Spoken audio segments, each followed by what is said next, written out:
Hello, friends. Hello, friends.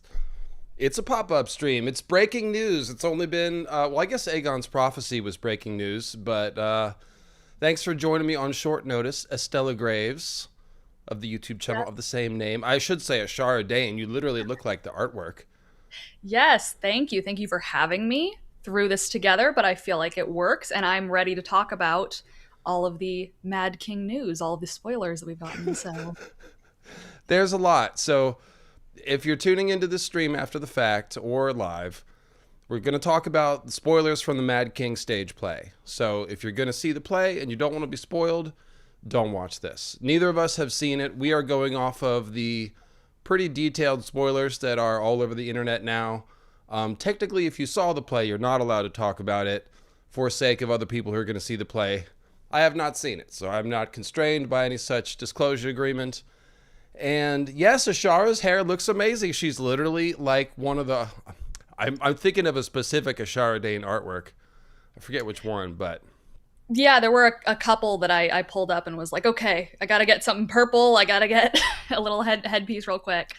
Uh, but yeah, with that, it's just there's so much. I'm literally currently still reading up on some of yeah, these things now, I'm like so. I wouldn't have been able to sleep. I don't think if I hadn't have done this stream. There's so much. Oh my god. So look, guys. First of all, shout out to at GOT on stage. GOT the Mad King updates. They've written up this thread that we're gonna peel through with all kinds of interesting stuff like confirmed. Lyanna, Knight of the Laughing Tree confirmed. I feel like that's kind of taken as canon anyway, but It's nice to get a confirmation. is it the Bella Burgholtz Ashara Dane that I'm thinking of? I think so. Maybe. Yeah. Quite possibly so. So yeah, there's a couple of top of the line ones that I want to shout about real quick, but then we're just going to go through in order, I guess, because there's just a lot, and there's even the small stuff is like pretty fun to talk about. Again, it's been a while since we've had any new information about the main plot of A Song of Ice and Fire. I guess this kind of is the main plot. It's 17 years before the main plot, but Robert's Rebellion is what the story is built on, right? Yeah, and it ties intrinsically into the main plot. I mean, there are so many mysteries that this seemingly is confirming one way or another that are largely important. So I would say it ties into the main plot for sure. That's right. We are here to celebrate the death of N plus A equals J. Oh, I should have done that while you were sipping. I'm sorry. That Yep. was rude. Yes, sorry. RLJ is canon. It's been canon for years. If you're an NAJ dead ender, we love you. We're here for you in this difficult moment or whatever. Come back into the fold. It's okay. John still has Dane blood anyway. So does Danny because of Diana Dane. So it's all good. But Yes. yes, I know some N plus A equals J truthers that are going to be real torn up about this one. So, yeah, pour one out for them in the chat. it was a dead end movement, and people are very attached to those. Hence the name Dead Ender. But yeah, Brandon and Ashara is confirmed. Um, Everyone lusting after Ashara is confirmed. Ashara has a thing going with Elia and Brandon, and her baby is Brandon's. Again, spoilers all. And maybe let's address that before we go any further and Yeah. talk about how Lyanna's a green seer. And let's just say this is not necessarily book canon, as if we're reading every word out of The Winds of Winter in a Bran flashback. This is a stage play. It's 4 hours long. They're creating all kinds of dialogue.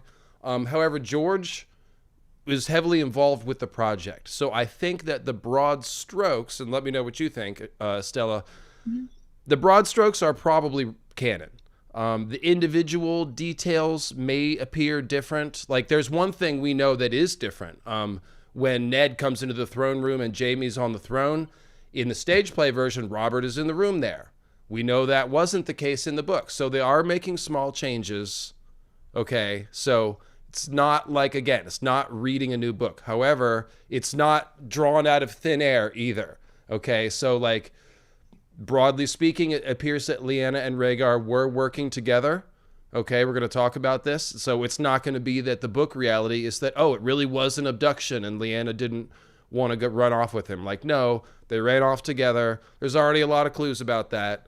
And so, yeah, take this all with a grain of salt, but it's certainly fun to discuss. We got some stuff to discuss. So, yeah, is that kind of how you're seeing this as far as the canon goes? Yeah, just about exactly. It's, not going to be exact down to the minute details. They are changing some little things, or they're having fun with some little things, it seems. But definitely some of these ideas seemingly have come from George. They did consult him on a lot of these things. And so I think, like you were saying, broad strokes.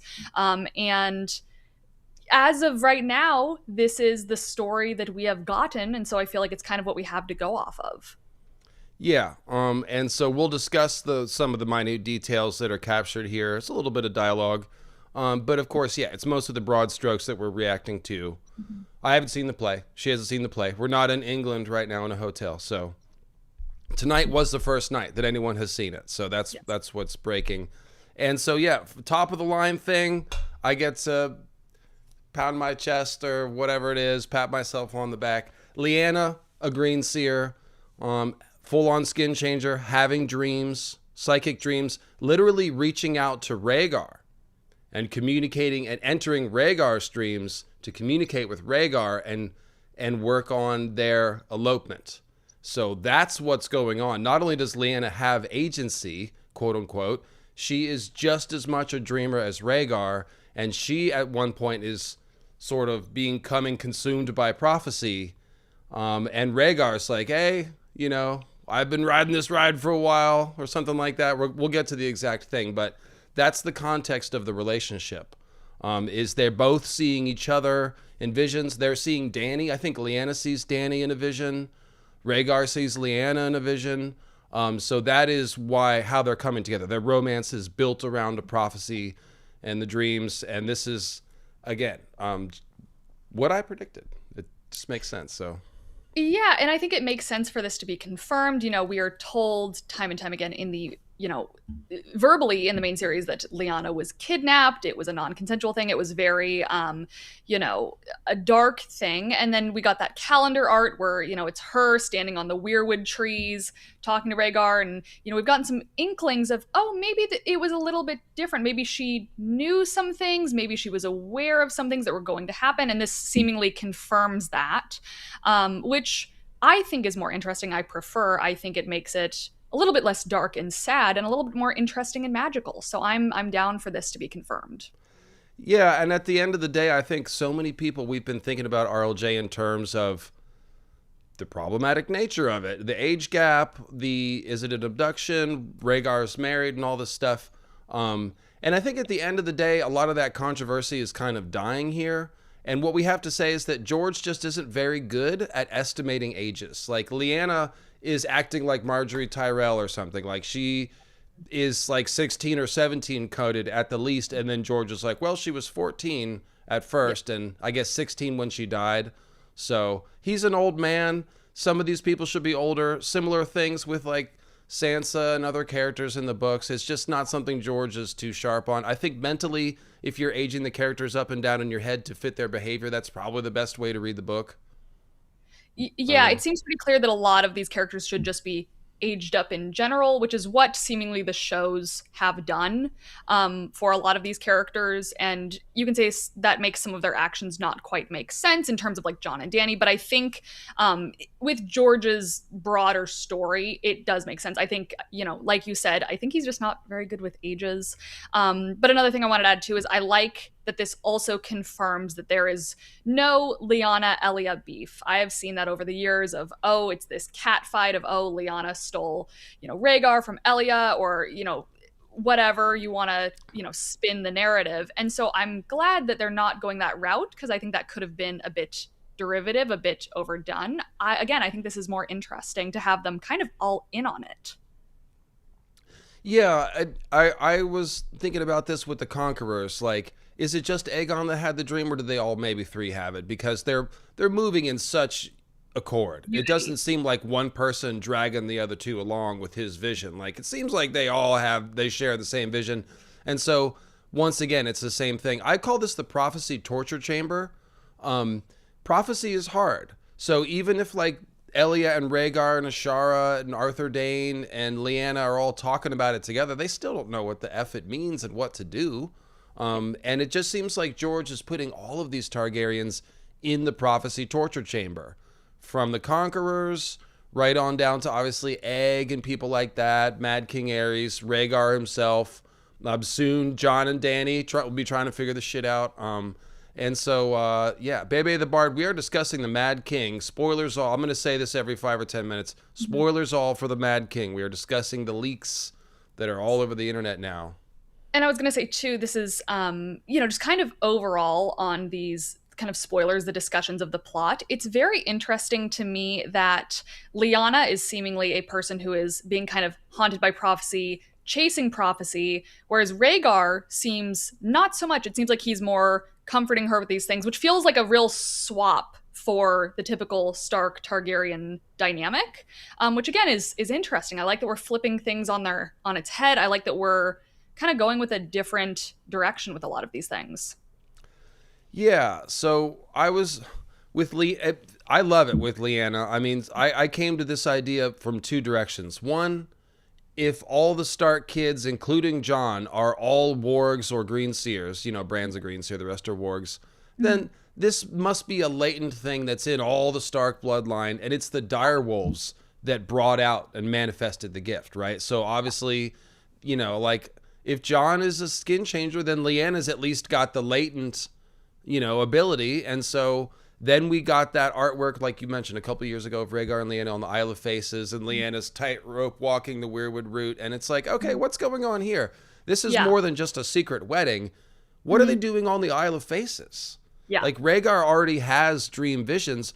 Why did they have to go talk to the Green Men? I was like, did Lyanna have powers that got awakened? Did she eat Weirwood paste? Did she have to talk to the Green Men or touch the Weirwood trees or something? Did they conceive on the Isle of Faces? That turns out to not be the case.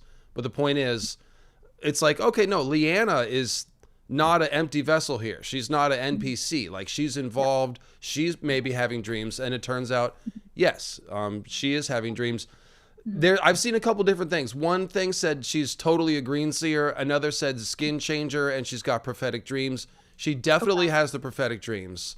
So, I don't know if she's going to be inhabiting animals or not, or, again, eating Weirwood paste or not, but she does have some amount of green gifts, and she's seeing visions, and this is how they're hooking up and putting things together, so.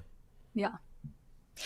Yeah, and with that, it just adds a lot more nuance to the relationship and the dynamic and the situation. I saw someone in the chat say that George is just as much, criticizing medieval age dynamics as he is romanticizing it, playing into the trope, but also talking about it, turning it on its head, like doing these things that he does best. And I like that it seems like with this play, we are seeing that being written out. I feel like it's one thing, if I could criticize the shows on, is the nuance dies a bit in some of these visual adaptations, whereas, not to jump the horse, but it seems like with this play, we will be getting a lot of that nuance, and I think that's really fun. Yeah, it looks delicious. Like, just on this, like you're saying, from the dialogue and the drama of it, it looks incredible. People are saying it's incredible. They were moved by scenes. Apparently, Gregor Clegane is he's brought to life by multiple actors. It's a giant puppet. It's 8 feet tall. I read that and I was so thrilled. I think that's a great choice. I think that'll be really cool to see. And yeah, I mean, how else do you portray a larger than life, gigantic, looming, terrifying man? I think that's just so fun. And I feel like with the theater, that's, one of the places where you can really get away with those kind of things. So I'm excited to eventually see it one day, hopefully. It is. We're the theater audience is used to practicing a little bit of make-believe, filling in the gaps with your imagination, like we've been doing for thousands of years. And it is cool to go back to that environment. Most of the fights are sort of slow-mo dramatized. There's only a couple that actually are like stunt kind of fights. So yeah, emphasis is on the drama and the dialogue. And so, yeah, we're going through these spoilers in a row. I had to talk about the Lyanna Greenseer thing off the top. Yeah. That, to me, is the most incredible thing. followed closely by just the teamwork that's going on. But let's go through these in order because some of the smaller ones are crazy too. And again, spoilers all for the Mad King. Lyanna gets together with Rhaegar of her own free will. The first act ends with them having a conversation under the weirwood tree after she's been crowned Queen of Love and Beauty. There is no wedding, by the way. There is no Rhaegar and Lyanna wedding in this play. So if it happens, it's not now. That I can say. But they're talking under the weirwood tree, so something like that is going on. Elia is an active participant in Rhaegar's plans to remove Aerys from the throne. Half of it is her idea. So they're really creating an Elia-Aerys tension here, which makes sense because, of course, Aerys essentially held Elia hostage in King's Landing. Yes, and you know, on a just more basic level, he's a raging racist towards her. So, and it seems like that is something that is confirmed as well in this play, is him just being very terrible and awful towards her. So it makes sense that she would not have a lot of love for him. Yeah, we had that one comment about Rhaegar and Elia's baby smelling Dornish. There's like more of that in the play. So yeah, that's the direction they went with Aerys. And so yeah, Rhaegar, it's again one of those things that we kind of knew but wasn't confirmed, that yeah, he was plotting to replace Aerys. He told Jaime changes will be made when I get back. There's Tywin talking about we've got a better king right here when Aerys is taken captive at Duskendale, right? Yeah, Duskendale. Mm-hmm. Yeah. So that all makes sense. And Elia is really cool. Like, Elia really comes to life in this play. You know, one of those characters that we only saw from the outside. Elia and Ashara both are kind of exploding off of the leaks page here as we read. Aerys knows about Rhaegar's plans and has a confrontation with him where he literally offers his neck and tells him to kill him. After Rhaegar doesn't, Aerys makes fun of him and calls him a coward. This is the kind of scene that, like, I don't know if this is going to be in the books. Like, we can't necessarily take this as canon. This seems like something they may have come up with for good drama for the play, but kind of fits in with the character with the sort of psycho manipulation. They both know about the prophecy, but they're handling it in very different ways. Yeah, this seems in line for who Aerys is as a character, but I agree with you. I don't necessarily see how or why this would come into the plot in the main book series. If, again, we're getting reveals through, like, a Bran vision or something, I don't know what this would add to the story to just see more of Aerys being unhinged and cruel. So it does make sense to me that this would be a little bit more extra drama for the play. It does put a spotlight on one of the reasons why I've been sympathetic at times to Rhaegar, which is that, like, he's 20 and 21 as these things are happening. His father is a crazy tyrant, and he's trying to both fulfill prophecy and manage some sort of stable transition from his father's rule to his own rule. That's a lot to put on a 20-year-old's plate. Yeah, he's older, or I guess he's 23 when he dies, so he's 21 as this stuff is brewing. And yeah, he's older than Lyanna, but, like, to me, as an actual adult, like, 22 is a kid still. Like, that's pretty young to be dealing with all that. So this puts a highlight on, like, his crazy father is messing with him. He knows about the prophecy. He knows Rhaegar wants to replace him. That sounds really tense. Mm-hmm. Yeah, like, I think we can address that in world, in Westeros, in this universe, you know, you are basically an adult by the time that you're a teenager. That's how it's treated. But I think us as readers, as viewers, are still supposed to, you know, see these characters as being very young and being thrust into roles and, you know, responsibilities that they are all just kind of too young to be handling. So I think both things can be true at the same time. I think that may be one of the reasons why Martin makes some of his teenagers so young, is he's trying to show the grist mill that this political Game of Thrones is. All these High Lords feeding their kids into the game as soon as they can for an advantage, versus somebody like Ned. You know, we've called him head in the sand before, the way he left King's Landing to Jon Arryn and Robert and didn't do shit about it, really. But he's also protecting his family. He lost his brother and his sister and his father. And he basically went to King's Landing. It's like moving to the woods. He went back to Winterfell, closed up shop, and just raised his kids and told them stories about, you know, the children of the forest and stuff. So Yeah, and I think too we see with these generations that the rot trickles down. You know, it's like it just then affects the younger generation and they get thrust into it way too young. And we see a little bit of that in these leaks and these spoilers that the Tywin Stefan Ares dynamic, where that has gone, where that has soured, and then, you can see how that then trickles into Robert and Ned and these other characters. Yes, and yes, if you're jumping in the chat late, my guest host is Ashara Dane, aka Estella Graves. Her analysis is just as good as her cosplay. That's what I always say about you. So check out her YouTube channel, linked in the description below. She's doing great episode reviews every week. You're working on your one for this week, right? I am, yeah. They're episode reviews, but I usually do go into some book lore tangent because we've been getting a lot of little references to book lore things. So I've been having a fun time with that. No, you're all over it. You're all over it. And so, yeah, we both enjoyed the yellow toad reference last week. That was peak. We liked that. Robert is portrayed very sympathetically. So this is one where I was a little bit off. I've been recently leaning towards the Lyanna didn't want to marry him because he was a drunken sot and all that kind of angle. That doesn't appear to be a plot line here. Robert is portrayed sympathetically. He's actively grieving his parents. If you remember, they died going to find Rhaegar a wife in Essos, and the ship broke up in Shipbreaker Bay. With inside of the castle, Stannis and Robert and Renly watching their parents die, like one of the worst things. Like, you can't do anything. You can see it happening. Like, awful. So Robert is grieving his parents. Then at one point, Ares gifts him with a model of his parents' ship, quote unquote, but it's just some splinters in a box of water.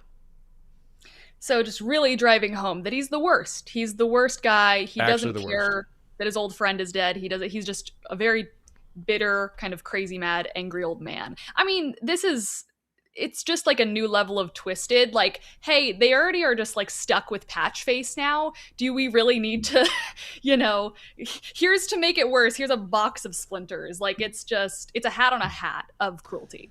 And they died going to find, like, he's the one who sent them off, like, to find Rhaegar a daughter. So yeah, Ares is crazy. He's lashing out against the people closest to him that he should be his loved ones. Yes. He's that crazy, basically. Let's see here. Oh, I got a couple super chats. Let me just thank those people and honor their questions with an answer. Close enough. Welcome back, Bloodstone Emperor and Amethyst Empress. Yeah, I mean, we're all echoes in the dreamscape here of these original characters. Thank you, River Mist Faye. Appreciate that. Welcome to Squisher Sir Sides. And, okay, so next, Brandon Ashara confirmed, or at the very least heavily implied. I've seen elsewhere that people took away that conclusion, which means Estella's miscarriage is, Ashara. I'm sorry. I'm so sorry. Ashara's miscarriage is Brandon. You've not had an affair with Brandon Stark. No, but Ashara did, so. Yes. It's not Elia's baby. We know that.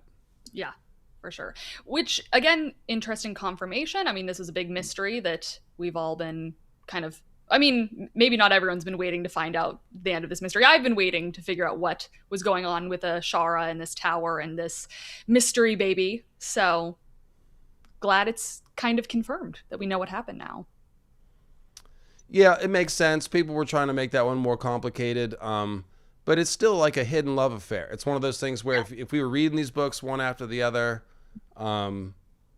it doesn't need to be any more complicated. It's just a tragic love affair. So there's still some mysteries hanging about how much Ashara knew about everything and where was she at different times and stuff like that. But Brandon and Ashara is a thing, which makes sense because that whole thing about Brandon asking Ashara to dance with his younger brother Ned, that seems like a guy asking his girlfriend to, like, hey, dance with my little brother, make mean the world to him, kind of a thing. So that's what it was. Yeah, or a little bit of ribbing of like, oh, you want to dance with the hot girl? You want to dance with my girlfriend? To his little brother and being like, oh, sure, she'll dance with you, kind of that vibe.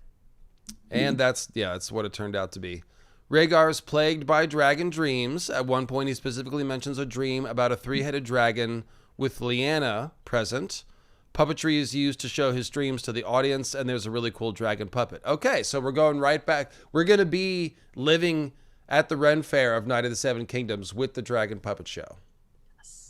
I'm here for it. And I guess, yeah, I'm excited and curious to see once we get like some footage of these puppets and things, how that's going to compare to what we saw in Night of the Seven Kingdoms. Thank you, Squalor August. Appreciate that. Welcome. We have a Discord community you can join as well.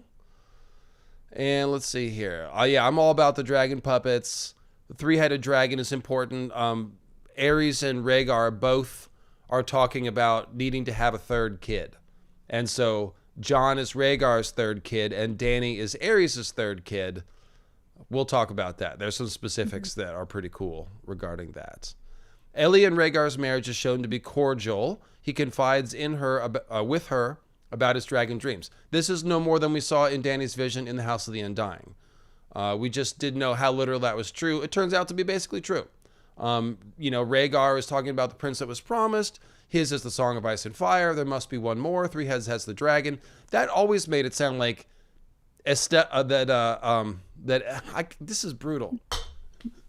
You dress like the characters, and your name sounds like some of the. It's okay. It's late. I'll be all right. Like he's confiding with Elia, and Yes. maybe Ashara as well, and maybe Estella Graves too. Maybe she was with Yeah, Rhaegar at the I Isle was of there. Faces. I was there in the Weirwood net. I was watching. Yeah. Totally. Anyway, yeah. And again, there's more coming about Elia. She is a more active character than some people have viewed her. Some people have turned her into just a passive victim because they want to make Rhaegar the big bad. Same with Lyanna. She has no agency. She's just being kidnapped by this crazy prophecy man, you know. Yeah, and it's like, again, it's like we can look at all the layers of it. Of yes, some of these things are terrible, but also it's more multi-layered than that. Of but there's also the layer of prophecy, and there's also questioning about one's own agency and all these things. And I just think that makes it far more interesting than it being a flat, one-dimensional one thing or the other. Yeah, like I always say, the prophecy doesn't give you the answer. It points you towards the question. Yes. But again, it's a torture chamber. It doesn't go well for almost anyone trying to fulfill prophecy in this story. So that's the romantic tragedy that George. That's the sense he likes to use prophecy. Yes. It's very doomy, very Oedipus, I guess. To be honest, Lyanna and Rhaegar are in love, and she runs away with him willingly. We talked about this. Lyanna is also a confirmed Greenseer. This is the craziest part. Communicates with Rhaegar via dreams. That's how they plan their elopement. Now, this could be a convenience of the stage play, okay? But it also could be something that's happening. Whether it's Lyanna entering Rhaegar's dreams or they're both just dreaming of each other, they're meeting on the astral plane, and that's kind of hot, I will say. So it's interesting at the very least. Yeah, George loves like a faded, star-crossed kind of Weirwood net lover type thing. I mean, I was just thinking recently about, what is it, the lonely songs of, is it Lauren Dore? Is that what I'm thinking of? This kind of like, across sands of time, we're communicating telepathically, that really seems to be his thing. And I feel like that's what we're getting here between these two characters. Absolutely. Yeah, Bran's gonna have a similar dynamic with his ancestor Bran, or maybe his future self. I think. No, I'm kidding. But less romantic and more just I'm you. Just cursed romantic, and on the astral plane. Weird. Yeah. And so Benjen helped them. We knew that. We figured that Benjen, he knows what's up. He's stuff because him and Lyanna are so tight. Like we see in the vision. Bran's, Weirwood vision, Benjen and Lyanna are playing stick swords in the Godswood together. So they've always seemed very close. Does this mean the Weirwood net is the source of dragon dreams or is somehow connected to Valyrian magic? I wouldn't say that that's confirmed or denied. I would say that what it is confirming is something that we all kind of think about, which is that these different kinds of magicians can talk to each other. Melisandre sees Bloodraven and Bran in the flame vision. Everybody sees the Red Wedding before it happens, whether it's Patchface or the Ghost of High Heart or the House of the Undying. They're using different magical mediums. And they're all doing a lot of the same stuff: resurrection, astral projection, psychic communication, etc., etc.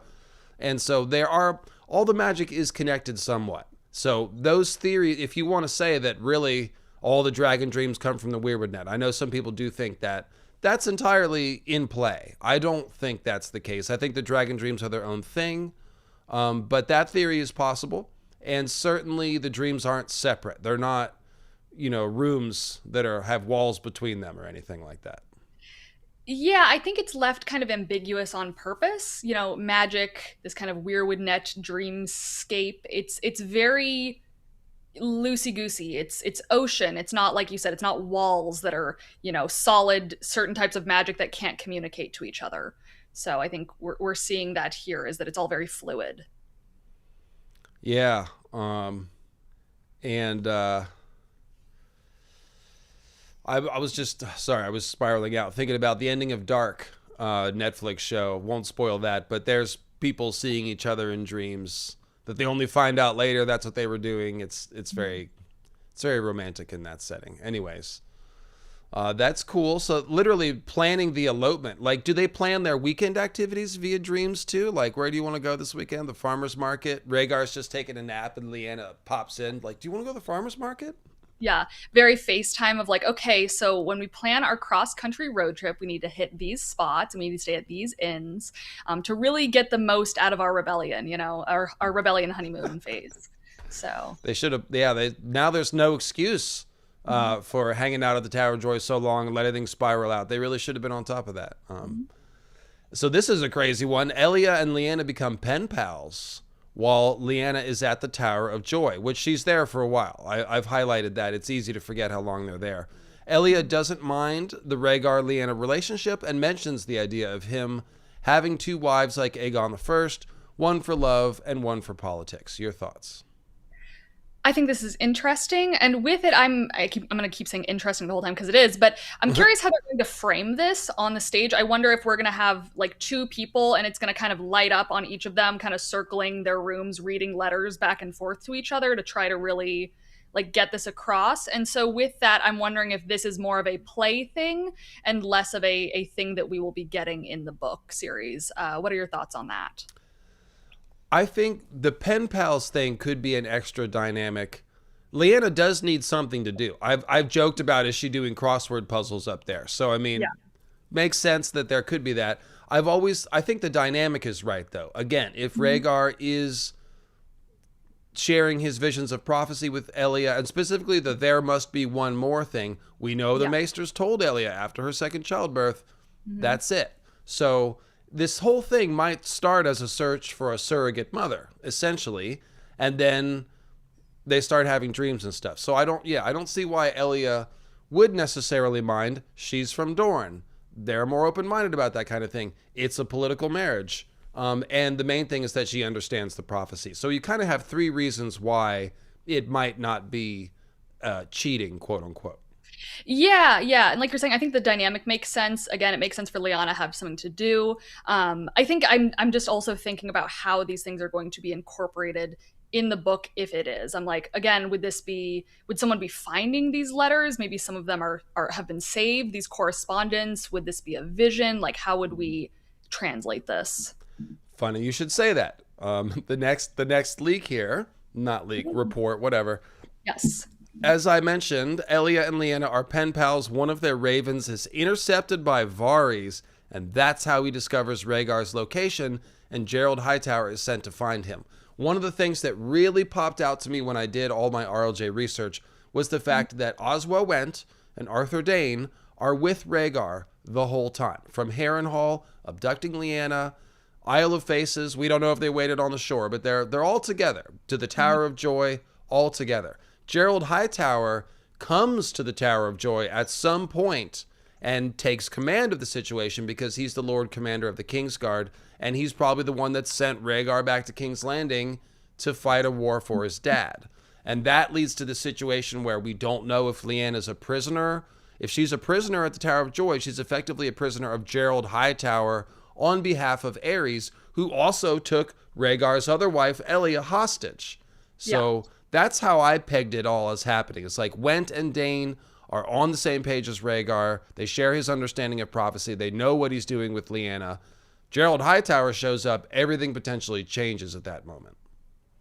I could see that, and I think that makes sense. So, and I mean, seemingly that is kind of what they're setting up. It's interesting to see Varys's involvement in it as well, because then it just gives me more questions, I guess, than answers as to like how much Varys knows. What is Varys going to do with this information? Is he sitting on it? Like what it's again very very interesting, and my mind is just going a million miles per minute. So more confirmation that Varys, however you say it, he is definitely working on behalf of Aerys legitimately. He is not trying to drive him crazy. He is not, because that is one of the rumors that like, oh, Varys was driving him crazy by making him paranoid. But like, no, people were plotting against him. Varys was letting him know about the plots. So really, he was kind of propping up Aerys. If Aerys didn't have Varys keeping him up to date on stuff, he probably would have slipped from power before then. Yeah, which is again kind of I know we'll get into this. The implication of Daenerys going mad. There was some lines that you said people were taking as confirmation of that. The idea, I mean, the show ending aside, think what you will about it, but the idea of Varys not driving the Mad King mad, truly working for him seemingly until the end, whereas in the show he very quickly loses faith in Daenerys, kind of sucks. That if that is the ending we're going with, the show ending, I feel like it doesn't quite make sense. I mean, it makes sense for Varys here to be working for Aerys all the way through. I think this makes sense for who Varys is, his book character, his book dynamic. I think maybe I'm just lamenting a little bit angrily about Varys' ending in the show as well as Daenerys's. So, no, you put your finger on a good thing. Varys is patient and committed. He's not the kind of guy that's just going to lose faith in a plan and abandon it at the last second and take a left turn. Like he's been on the same plan for 2 decades. So yeah, you're 100% right about that. Yes, this is more in line with who he was earlier in the show, which again is more in line with who he is in the book, and I like to see it. And going back to that video clip we have of all the actors reading the script for season 8 together and just like having conniptions, like Varys' actor Conleth Hill, he looked one of the most distraught people. He understood, so it is what it is. But Gerald Hightower, yes, we hates him. He's a big grumpus. He ruined everything when he showed up. Confirmed. Love that. Elia is very politically shrewd, and while her marriage to Rhaegar is cordial, she sees it as one of convenience. Her main interest is making sure House Martell is in power, and that fits the MO of most Martells. They seem very down for House Martell. I mean, Quentin, it's almost depressing how much he puts his entire life in service to House Martell and the plan. So yeah. And again, I like this because in the book series, we are told time and time again that Elia Martell was frail and weak and kind of sad, and oh, Rhaegar left her and all these things. So I'm glad to see that it feels like a little bit of justice for her character in some way, to show that no, she was intelligent, she had political ambitions, she had goals for her family. I like to see it. Yeah, and we're going to come back to the Dany thing. I don't think that there's any sort of confirmation of her going mad. Some people are saying that. We will talk about it. But so there you go. And once again, this Twitter account is at GOT_onstage. Thanks very much for this great write-up here, which we are obviously working off of. So thank you. We see the deaths of Rickard and Brandon, although there's no actual fire involved, but at least for this performance, it's a pit of smoke that is lit up green. But I'm told it looked pretty cool. The Iron Throne also looks very menacing. Yeah, I mean, a pit with some green smoke is pretty cool. Honestly, this is a stage play. We don't expect CGI, melting flesh and things like that. But we did hear, were you the one that told me that some of the earlier shows may have been canceled because of pyrotechnics? That is what I have heard from some people who were going to go see the show, and it was obviously canceled the first 2 preview screenings. They said there was issues with the pyrotechnics and it was a safety hazard. So I wonder if there was intended to be, a bigger thing, and maybe they just kind of X'd it at the last moment in favor of getting the show out there. Yeah, I'm fine with that. Let's not Yeah, hurt any of the actors or anything. yeah, So, and if the effect works and gets the message across, then I'm all for it. and yeah, there is some crazy Ray Ellis stuff coming as well. I'm not sure where in the thread that is, but yeah, it's yes to your question in the chat. The only explicit childbirth scene is Ashara giving birth to her son and Brandon's stillborn child. So her and Brandon's child. Elia and Leanna's childbirths are not shown. We just see Leanna's water breaking at the Tower of Joy, and Elia goes into labor at Harrenhal. That's right. Yeah, Elia has her kid at the tourney, which is not ever said in the book. Yeah. So I don't know if that's a slight change because again, it's for the stage play. It makes sense to have everything kind of happen in the same place. So Yeah, and I wonder if that'll be directly shown or if it'll be something that is like said and implied. This will be now the second birth we've had during a tourney, given what they did with House of the Dragon. So that'll be interesting. no secret marriage between Rhaegar and Lyanna. No naming of Jon as Aegon. So I guess your Jon Aemon theory is still alive. I don't know that I would have taken that as a canon confirmation one way or the other, but we didn't No, there's I think it's just confirmation that maybe his name's not Aegon, which I hope, because I would rather it be anything else. I've seen Jaehaerys, I've seen Viserys, I've seen Aemon. I would prefer any of those rather than Aegon. So yeah, it does seem really dumb. So it's just a little goofy to me. We got more names than Aegon, guys. We gotta stop naming our kids Aegon. yeah, I love the Aemon demon theory. So there's Stella has a video on her channel about Jon. She cosplayed Jon, kind of, sort of, and like a gender flip cosplay. It's pretty cool actually. And Jane Snow, is that what you called him? Yeah, I called myself Jane Snow, so Yeah, and you went into some crazy mythology about the name Aemon and why that makes sense to be Jon's name. So I think it's fun. I think it's pretty compelling. So I love that's probably my favorite video that you've done. Yeah, I loved that one. Ares hates Elia and says vile insults to her. He calls her a Dornish mongrel B word to her face, and also says to Rhaegar, "I can smell the stench of that Dornish B word on you." So that's lovely. just really hammering home for the third time that Ares is the worst. If y'all didn't know, he's the worst. So But of course, I just did a video about the Yellow Toad and the First Dornish War, which is just 10 years of bloody attrition between the Targaryens and the Dornish. So it is certainly racism, but there's a reason why the Dornish are talked about the way they are. Like everyone else got conquered, the Dornish didn't. They stayed unbowed, unbent for 150 years. A lot of people have died and been killed in the marches and the Reach and stuff. And I think everyone else is probably just mad because it's like, we got conquered. You think you're too good to be conquered too? And they're like, yeah, that's right, actually. So there's always that Dornish tension. yes. It's like the one form of racism that we really see in Westeros proper. Mm-hmm. It's actually really funny that in Essos, they are kind of like prejudiced against the Westerosi as like backward savages. Mm-hmm.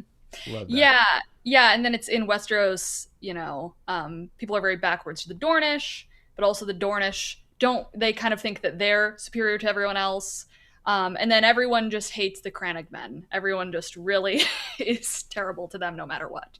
So And of course, the Dornish, they have a layered ethnicity. Like somebody was commenting, I didn't know Dornish was a race.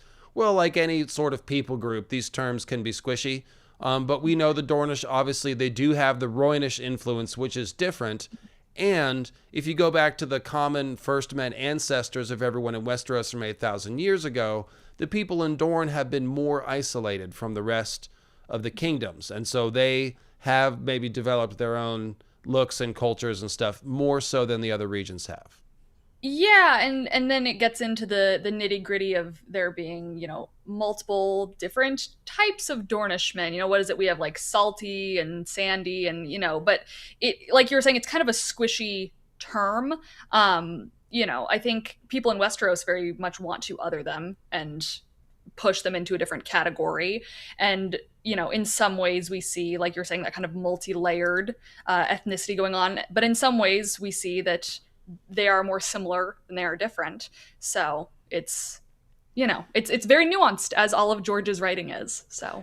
And I will just put in real quickly that I think the Stony Dornish, all the blonde Stony Dornish, are actually like Great Empire of the Dawn people that came with the Dane migration, and that's why there's like fair hair and blue eyes running through the mountains, because we know the Valyrian looks, they sort of run to blonde and blue as they get diluted, like with the people in Lys and places like that. Yeah. So makes sense. King Robert strikes again. He wins the melee at Harrenhal, which is not something that we have really heard anything about. He beats Oberyn and the Mountain. God, that's a terrifying melee. Those three in the Watts. I won't want any piece of that. Jesus. Yeah. Which is interesting, knowing we know about Oberyn and the Mountain eventually. It's like, oh, this is not their first time kind of facing each other, seeing each other. So. Yeah. So, and I already mentioned Gregor, played by a puppet, 8 feet tall. I can't wait to see that. That's shades of the Dread Pirate Roberts. Yeah. Andre the Giant. Yes. It'll be very exciting. It better be just like that. I think it's a great choice, honestly. Ashara and Elia are actual lovers. It's implied that Ashara is the love of Elia's life. Ashara loves Elia, but she loves Brandon too.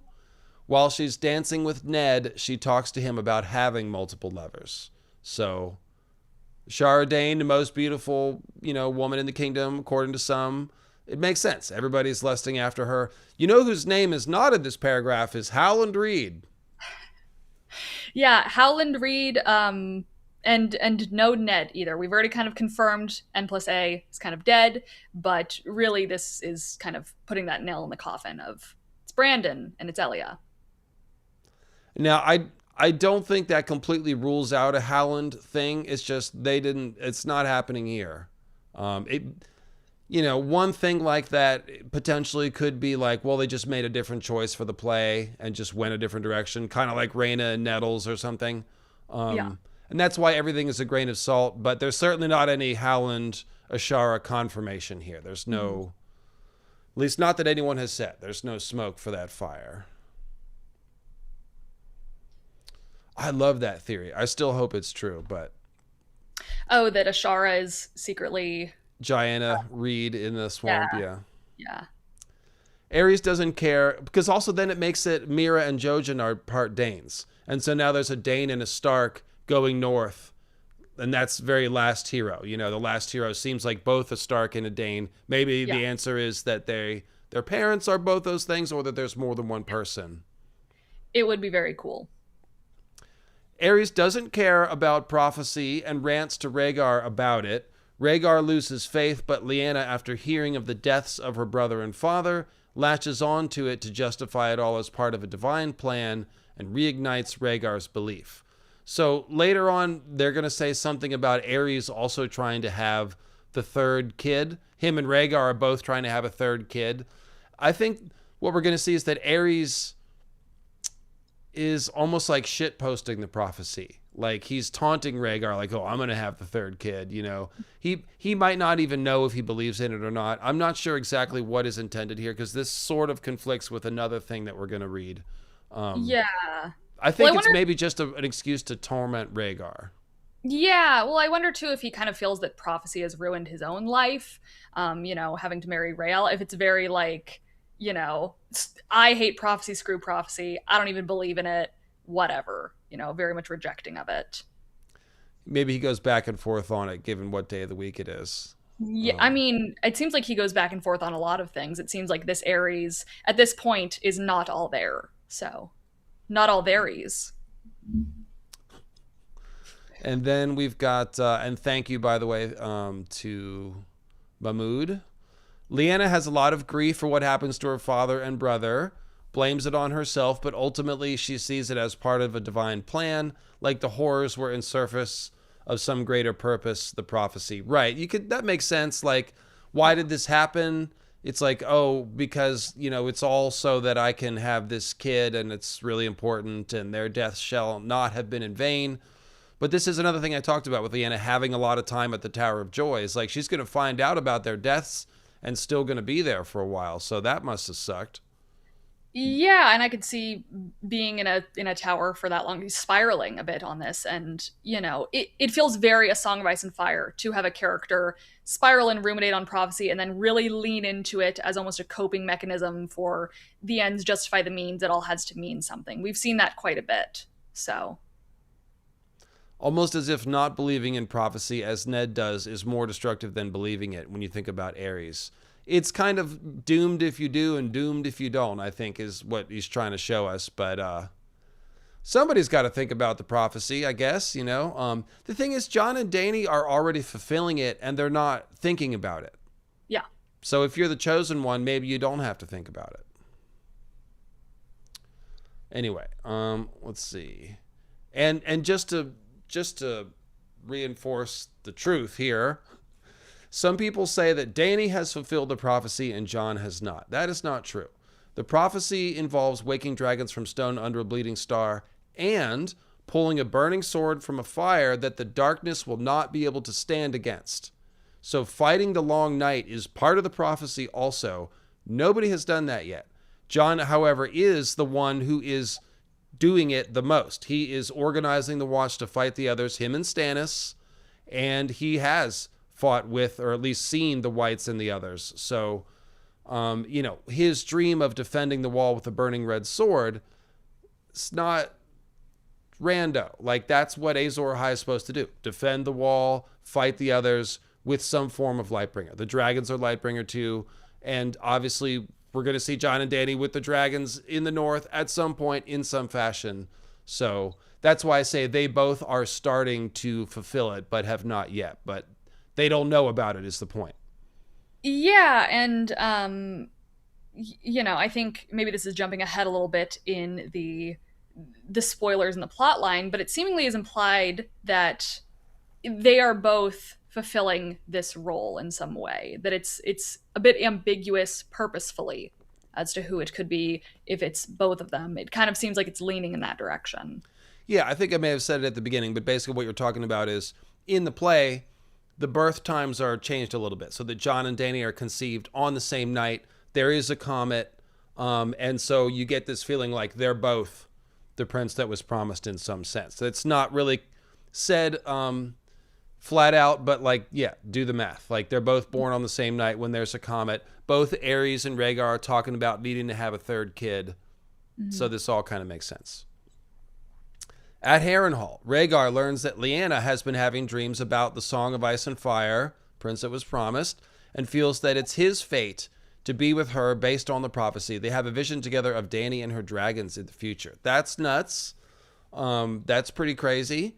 And just to go back to the dreams thing, Aegon's dream or prophecy about needing to stand against the threat from the north, like, the Targaryens are only one half of that. The other half of that is the north, the threat from the north and the people who have been keeping an eye on it. And so I really think that Torrhen and Brandon Snow probably discussed Aegon's prophecy with Aegon, and that is why they knelt without a fight. It's not very Northman-like to do that. They're the type of people to be like, oh, I don't care about fuck your dragons. Come on, over the neck if you can, all that stuff.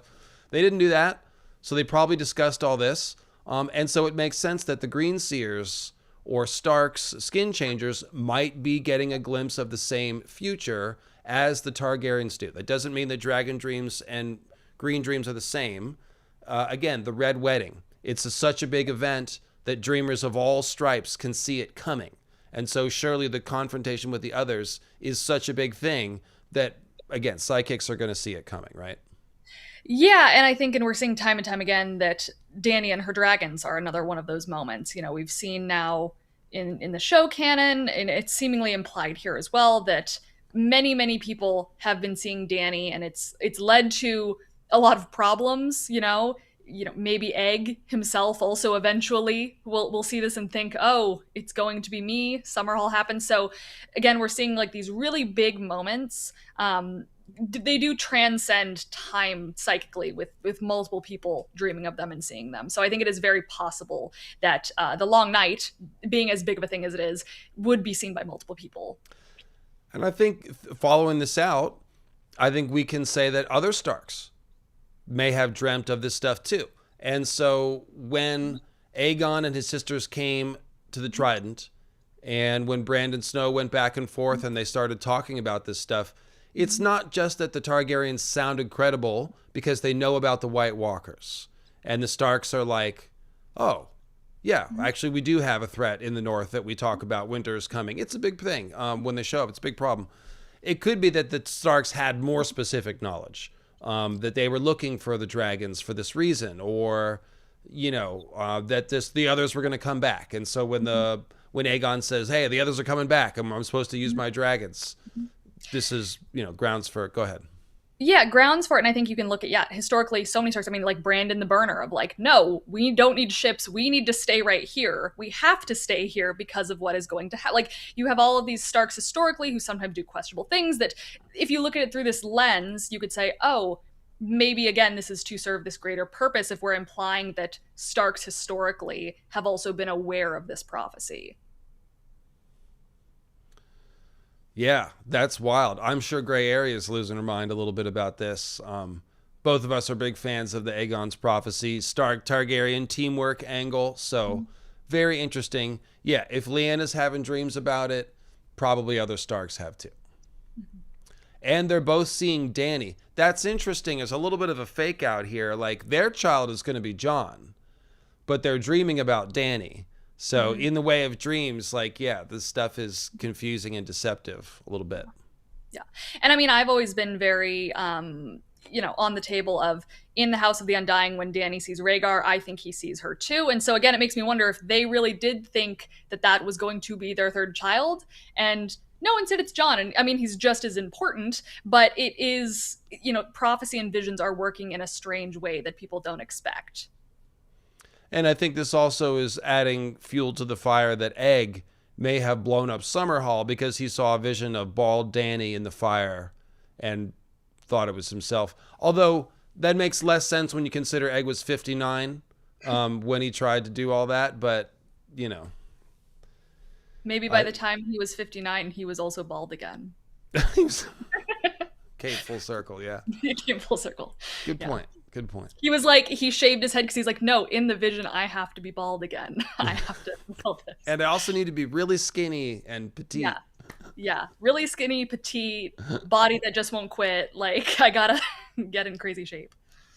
Yeah, I think there is, Slads, there is some potential for people being confused about who they're seeing. If that's really Dany, like maybe they thought it was Riella, maybe they thought their child would be a daughter. Any of that's on the table. I mean, there's lots of that in the story already. There's only one. Oh, sorry. I was going to say I could see too of, people thinking that Dany was a boy, again, because of the bald head. There's only one time a real sword fight happens, and it's between Sigourney Weaver sends her regards. One sword fight, and it's between two ensemble characters for a few seconds only. All the other fights are stylized with heavy use of slow motion and puppetry. Sounds like kind of a psychedelic play. Maybe eat some shrooms before we go in there. Right? I was like, oh gosh, I feel like it's gonna be a trip. I'm just so interested to see how this is gonna. Because I mean, like, what do you mean? There's only one real sword fight, and the rest is like puppetry and stylized and slow-mo. That just sounds crazy. It might be like the actors like having dialogue, like they clash their swords together and then they trade a few lines and then the swords move again and they trade some lines. Like it's something like that. The point is the dialogue, not the no, for sure. Stunt work. And I'm not knocking it. I'm just like, I'm trying to envision in my head and I'm just very excited because I'm like, this is gonna be so cool. It's gonna be great. They're gonna play Chariots of Fire. Da da. They like all slow-mo fighting. Yeah. Okay. The scene of Lyanna's death, Jon's birth, occurs pretty much the same way as it did in Game of Thrones, with the only exception being that Jon is not named Aegon. And another one, they're saying Howland killing Arthur Dayne is similar. He plays dead and then stabs him in the back, which makes it sound like what they saw on what we saw on the show maybe came from George and is close to what happened. I've always been a fan of Howland Weed blow dart theory, or like getting Arthur Dayne in the Achilles heel. But maybe it's just the knife in the back. I'm not super against it. I think that symbolically it works for these stories that like Bran and other people have been told over the years. It's not as glorious, it's not as chivalrous as you would think it would be. I feel like that's kind of the nature of war that we see in this series.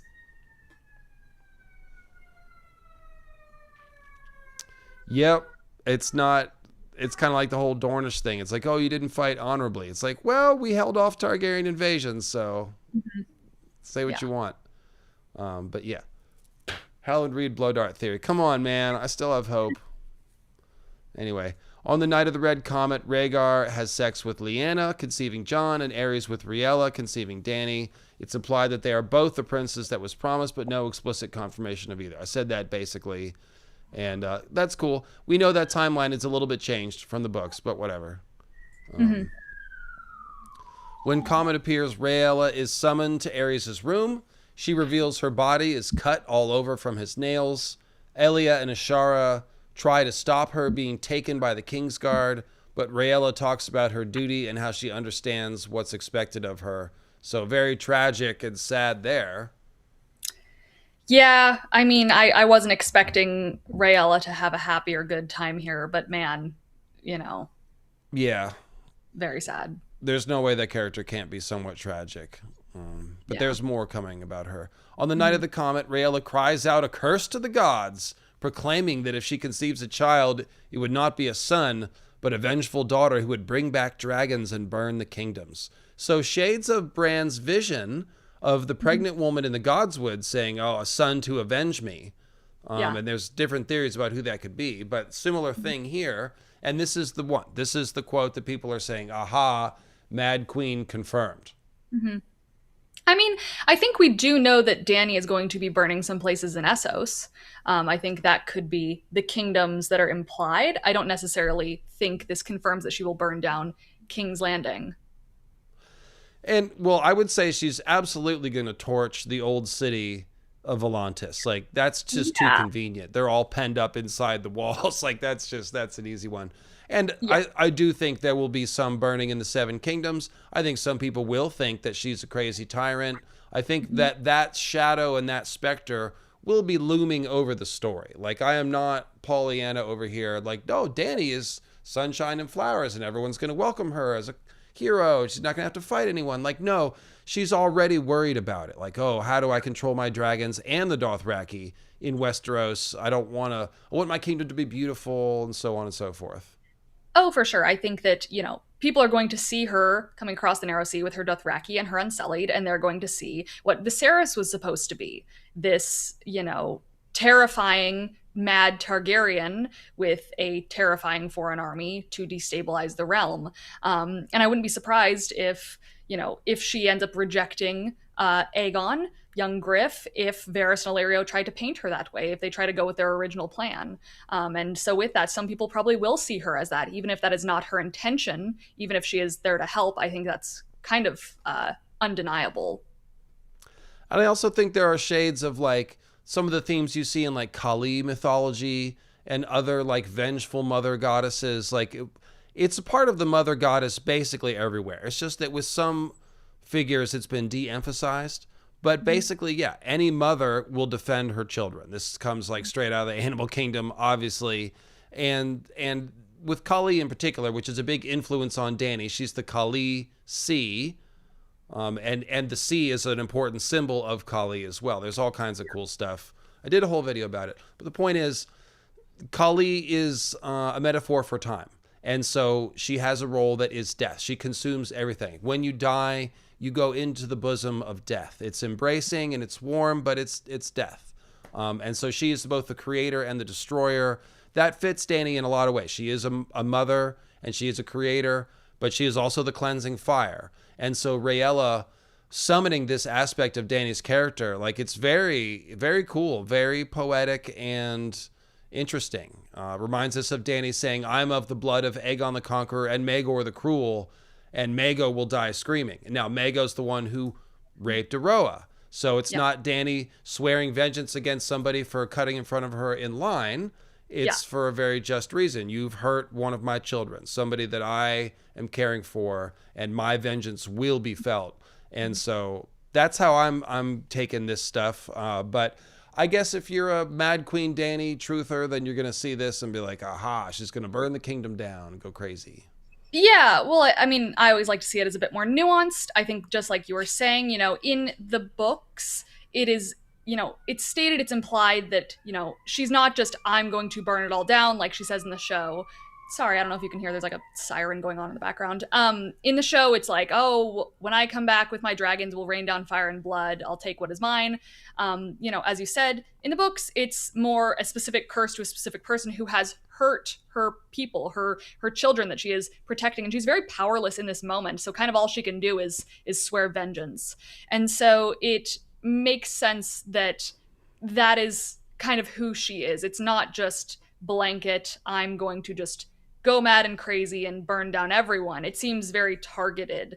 And I think, again, we'll see that with the burning of Volantis. We see that people are possibly able to kind of disappear into the walls. She'll get that message out there and she'll be targeting specifically slavers, but that will not stop the kind of PR spreading of, oh, she's cruel and she burns down nobles. I think we're seeing that nuance here. And again, I think it's closer in line with book Dany, I feel like, than the ending of show Dany. Yes, and the other thing I always say about this is, like, if you're existing in the world of Westeros as Dany is moving across Essos with her dragons, you should be afraid. When you hear that she's burned a city to the ground, you should be concerned. Like, we should always be concerned. I wouldn't want to live under a king, president, emperor, etc., who had dragons to enforce, like, their wrath. Yeah. Obviously, that's, you should be scared of that. So yeah, that's always a looming specter with her. But yes, to go back to the Kali stuff, Dany as the Slayer of Lies is specifically a Kali aspect. Kali has the scimitar, and she has a lot of death and gore, bloody, violent symbolism about her. A lot of that is about slaying falsehood. Her weapon, her knife represents truth. It cuts through deception and lies, and it's all about your own self-deception, working on yourself by ruthlessly slaying through the lies and things like that. And so when Dany is the Slayer of Lies, it's the same thing. She's come to set things right, to destroy falsehood. So there are these destructive themes.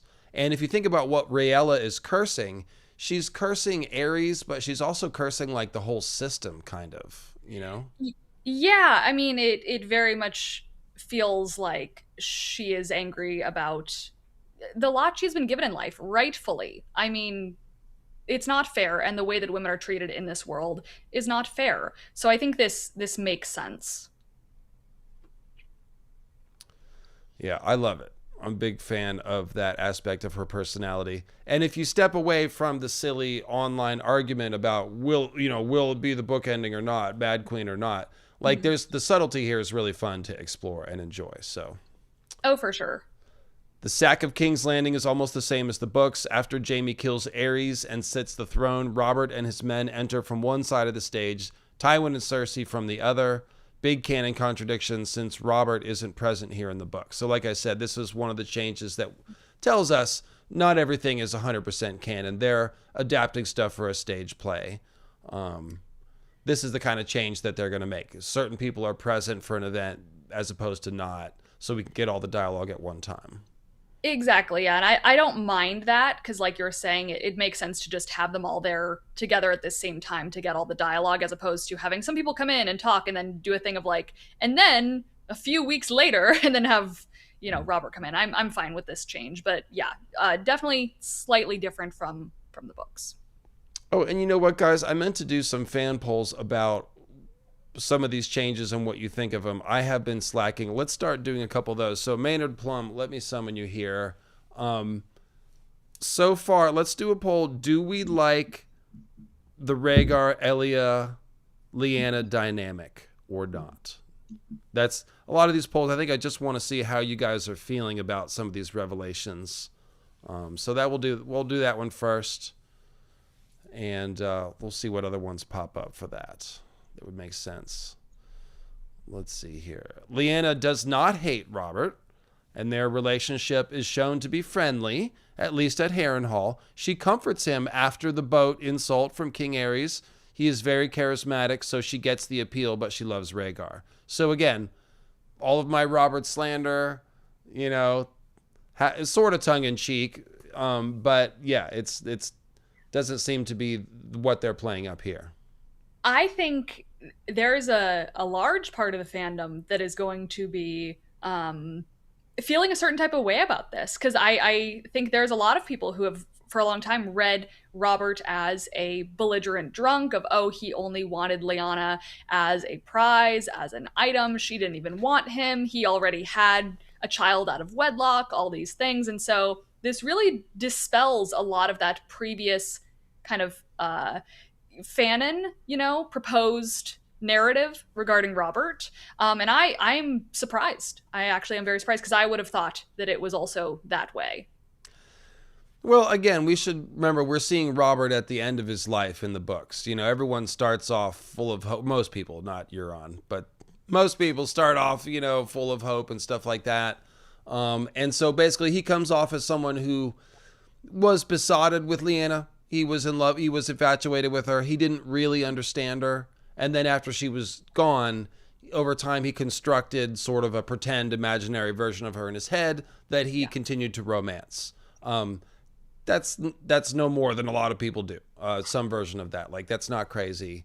And yeah, he doesn't need to be like, he's not a bad person. Well, okay. There is the stuff in the brothel in King's Landing with the underage virgin sex workers. That's kind of bad. And his relationship with Cersei, there is, as he grows older, he is less and less defendable as a good guy. So with that, and like you're saying, this is kind of the only version we've seen of Robert. So it's very interesting to see him in his prime. And again, I think a lot of people would have assumed he was kind of arrogant or kind of a philanderer, a playboy, whatever. And so to see that it's like, oh no, he actually is friendly and charismatic, and him and Lyanna, were on seemingly good terms. She wasn't disgusted by the thought of him. It's just, it's something I would have never expected, but I'm not against it. Yeah, he's a cool jock. He's larger than life. Yeah. He's charismatic. He sleeps around and drinks a lot, and likes the pleasures of the flesh. But that doesn't mean he's a horrible person or a rapist or whatever. So yeah, I think a lot of the bad stuff with Robert comes later. So I guess we'll add a neutral choice for the next poll. I should have said that. Yeah, I guess so. Let's see. And we'll do a Robert poll next. There's a ton of Robert and Ned interactions. Of course, the bromance. You gotta feed that. They are shown to be very close. After Robert wins the melee, Ned jumps into his arms. Somebody better be drawing this already. And at the end, when Ned returns to King's Landing after Lyanna's death, Robert collapses in Ned's arms, sobbing. Oh, guys, it's positive male friendships and expressions of emotion. It's okay to be emotional and cry a little bit, guys. That's cool. Here for it. I feel like we don't get enough of that. So I'm not against it. And it's nice to see too of like the Robert that Ned remembers. Again, because by the time we're in the main series, it's kind of like, really, Ned? This is your guy? And so we're seeing here that no, Robert really was that one at one point in time. Everything a king ought to be. And I do believe there are more. Yes, there are. Penultimate scene of the play is Cersei convincing Jaime not to join the Night's Watch for forsaking his vows, and instead to stay in the Kingsguard so they can F on the royal bed and their children can sit the Iron Throne. That's kind of wild. That is kind of wild. I can believe Cersei saying something like that though. So, interesting about Jaime debating joining the Night's Watch. Yeah, that's something we've never heard of before. We know that somehow Cersei pulled strings to get Jaime named on the Kingsguard. That is still one of the big mysteries that I would like to know about. This happens before all of these events. Yeah. But yeah, like Jaime comes to King's Landing, visits Cersei. They sleep with each other for the first time when they're like 13 or 14 or something. And Cersei is like, I will get you named to the Kingsguard. And a month later, they get the letter to Casterly Rock inviting Jaime to join at the Harrenhal tourney. So I guess they would have been 14. Jaime's like 15 by the time he's knighted. But Yeah. I don't know how she did that. Did she sleep with Gerald Hightower?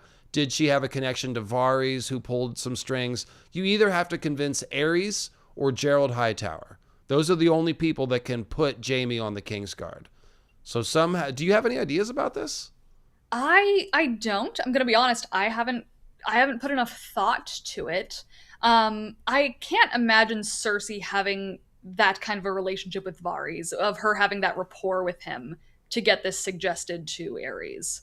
Um, so I guess I guess with that we'll have to go in the other direction. I mean, I don't know. What are your thoughts? I almost wondered if she seduced Ares to get the favor because Ares had, I Such mean, a Ares slept fixation with her on mom. Joanna. Yeah, such a fixation on her. That's So really dark because she's only 14 or 15, but it's Cersei. So I don't know how she pulls strings with Gerald Hightower. That I don't understand at all.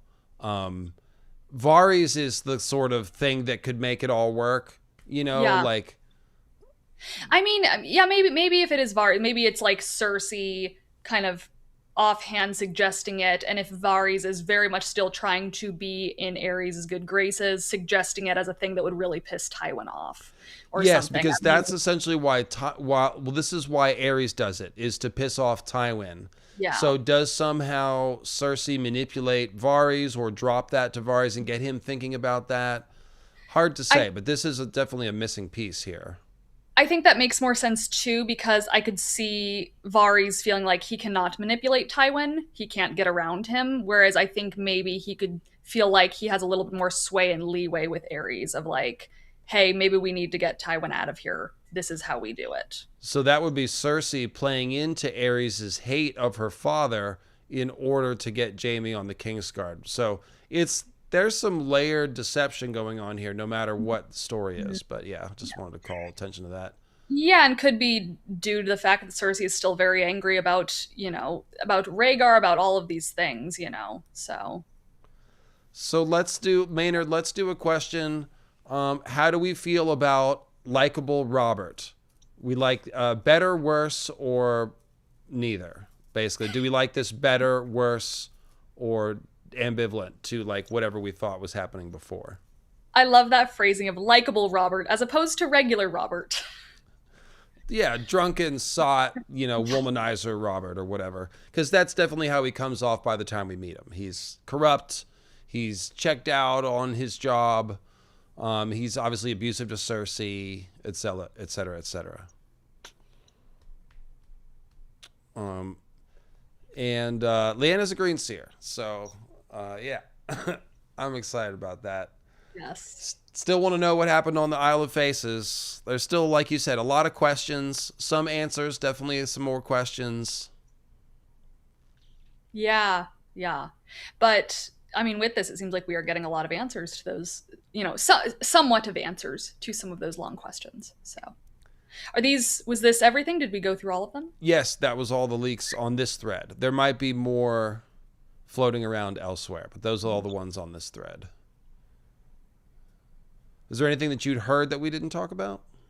No, I mean, the only thing I had heard is the pyrotechnics thing, which is not really a leak, but that's more of a technical difficulty or a reason as to why the first few shows were canceled. So, And so the play closes with John being named John, but I think that's going to be by Ned. So I think the status with John's name is that we don't know if he has another name. so not for John Connington though, right? I didn't see John Connington's name once in this thread, and I'd heard that he hadn't been cast, but we weren't sure about that. So maybe he did. Maybe he wasn't here.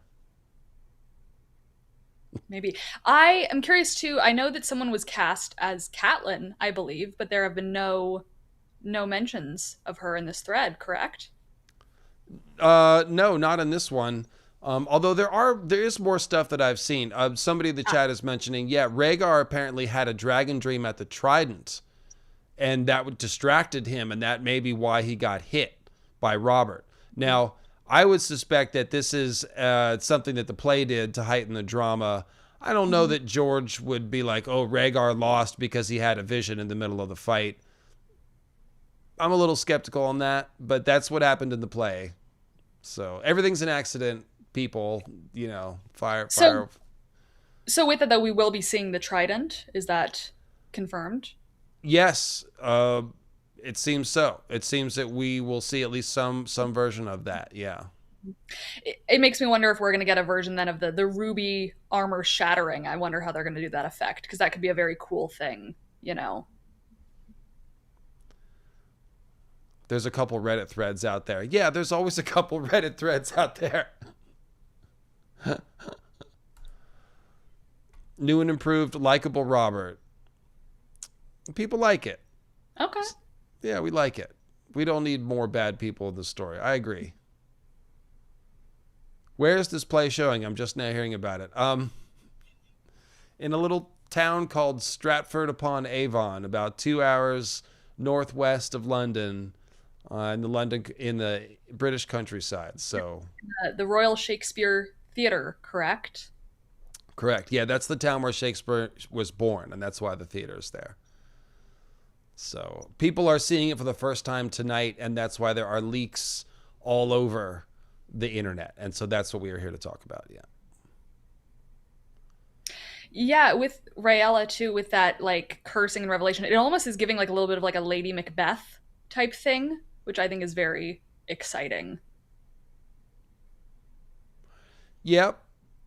And yeah, there was more Rhaella stuff too. One of the things, I think she laughed or something when she heard about Brandon and Rickard Stark's death.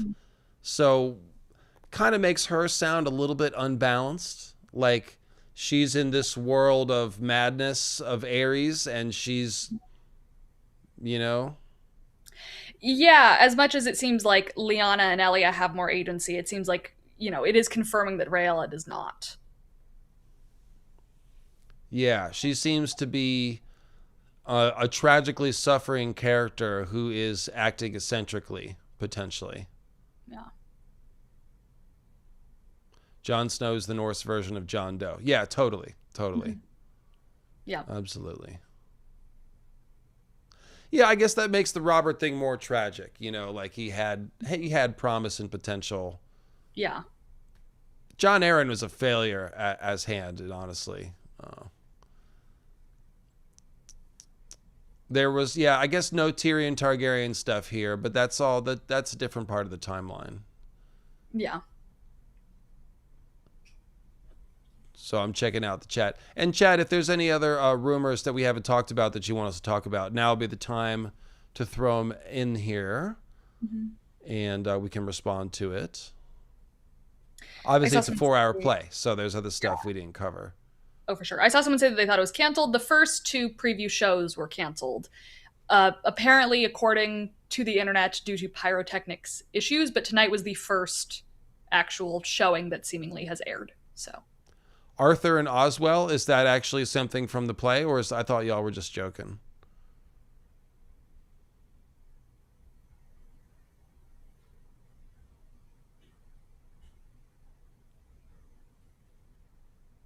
That's one thing I haven't heard much about is Arthur Dayne.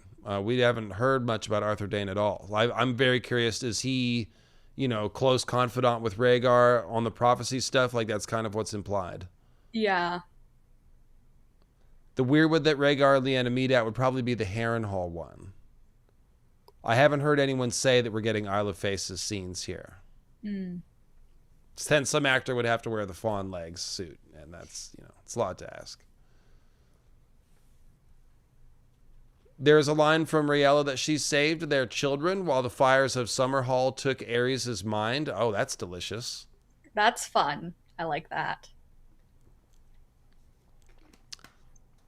But again, the tragic sense of doom there, that fits in. Can you please ask Estella what eyeshadow she's using?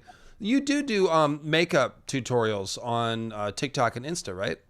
I do sometimes, yeah. Sometimes. Sometimes, yeah. This is I'll post about it on my Instagram story after this. There you go. So do Yeah. follow Estella Graves on Instagram for some behind the scenes stuff. Yeah.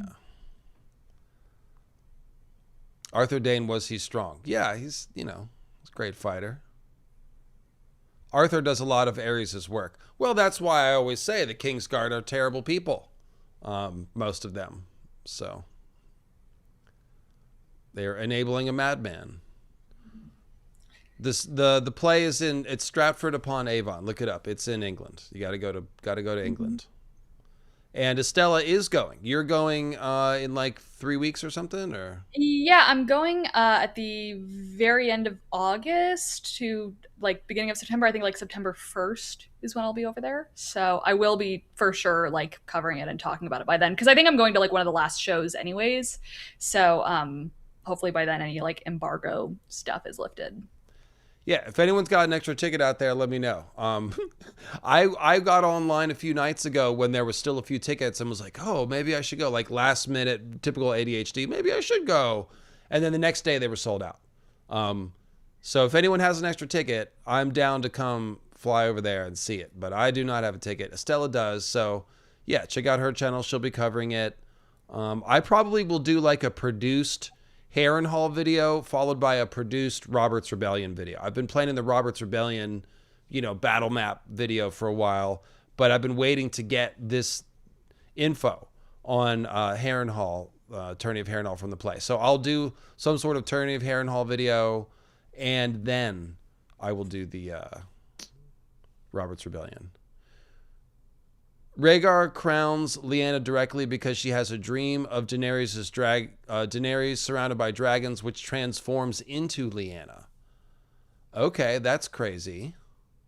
I think I had seen that too. There was something else that said, "Oh, they're seeing each other in their dreams," but that's nuts. Yeah, that's I'm very curious to see how they're going to do that. I mean, that sounds crazy. Yeah, a lot of puppets and a lot of fog. Um, make it very surreal. It sounds surreal. There was something in the program about the play bringing the audience into the play more than usual, with a unique setup. So, Oh, that's fun. I like a little interactive theater mm-hmm. type thing, so that'll be cool. Yeah, yeah. There's just so many things that you hear about it, and so even though it is like spoilers, I'm not even really considering it because I feel like it's just going to be such a different experience to see it. I because so many of these things I don't even know how they're going to pull it off. So So we'll wrap that up. Let's do a poll, Maynard Plum. How surprised are you that Lyanna is a green seer? Very surprised, mildly surprised, or not at all? Let's do that one. Because I'm flabber. My flabbers are gasted. I'm not surprised, but I am pleased by it. I think it makes sense. Yeah, maybe that's the wrong way to ask the question. Hang on, Maynard. What's the better poll question here? The other one is just, do we like it? I guess. Yes. No, the poll is how stoked are you about this? And it's very extremely. Something like that. Yeah, those are the two. Yeah. Indie Geek said it was an oddly shaped stage like a cross. Okay, so like coming out into the crowd. Oh, that's kind of fun. Yeah, That's cool. That's nice too because then it gives the entire audience like everyone is getting an interesting angle. So yeah. Maynard, I don't know what poll question to ask. Just do something. Uh-huh. I'm excited about it though. Like I said, it was just inevitable. And because if Lyanna doesn't have any visions, then she's just believing Rhaegar. Then it gets back to 14-year-old girl yeah, coerced by Mr. Dragon Dreamer, Dreamboat yeah, Man. And yeah. so no, that's not the case. This is a more interesting. I guess a poll you could ask. I mean, it's similar to the Robert question of how do we feel about the seemingly kind of changes to Elia's character of her um, having a more involved role in the story.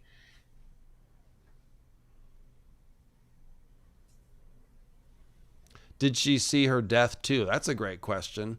She might have. She might have.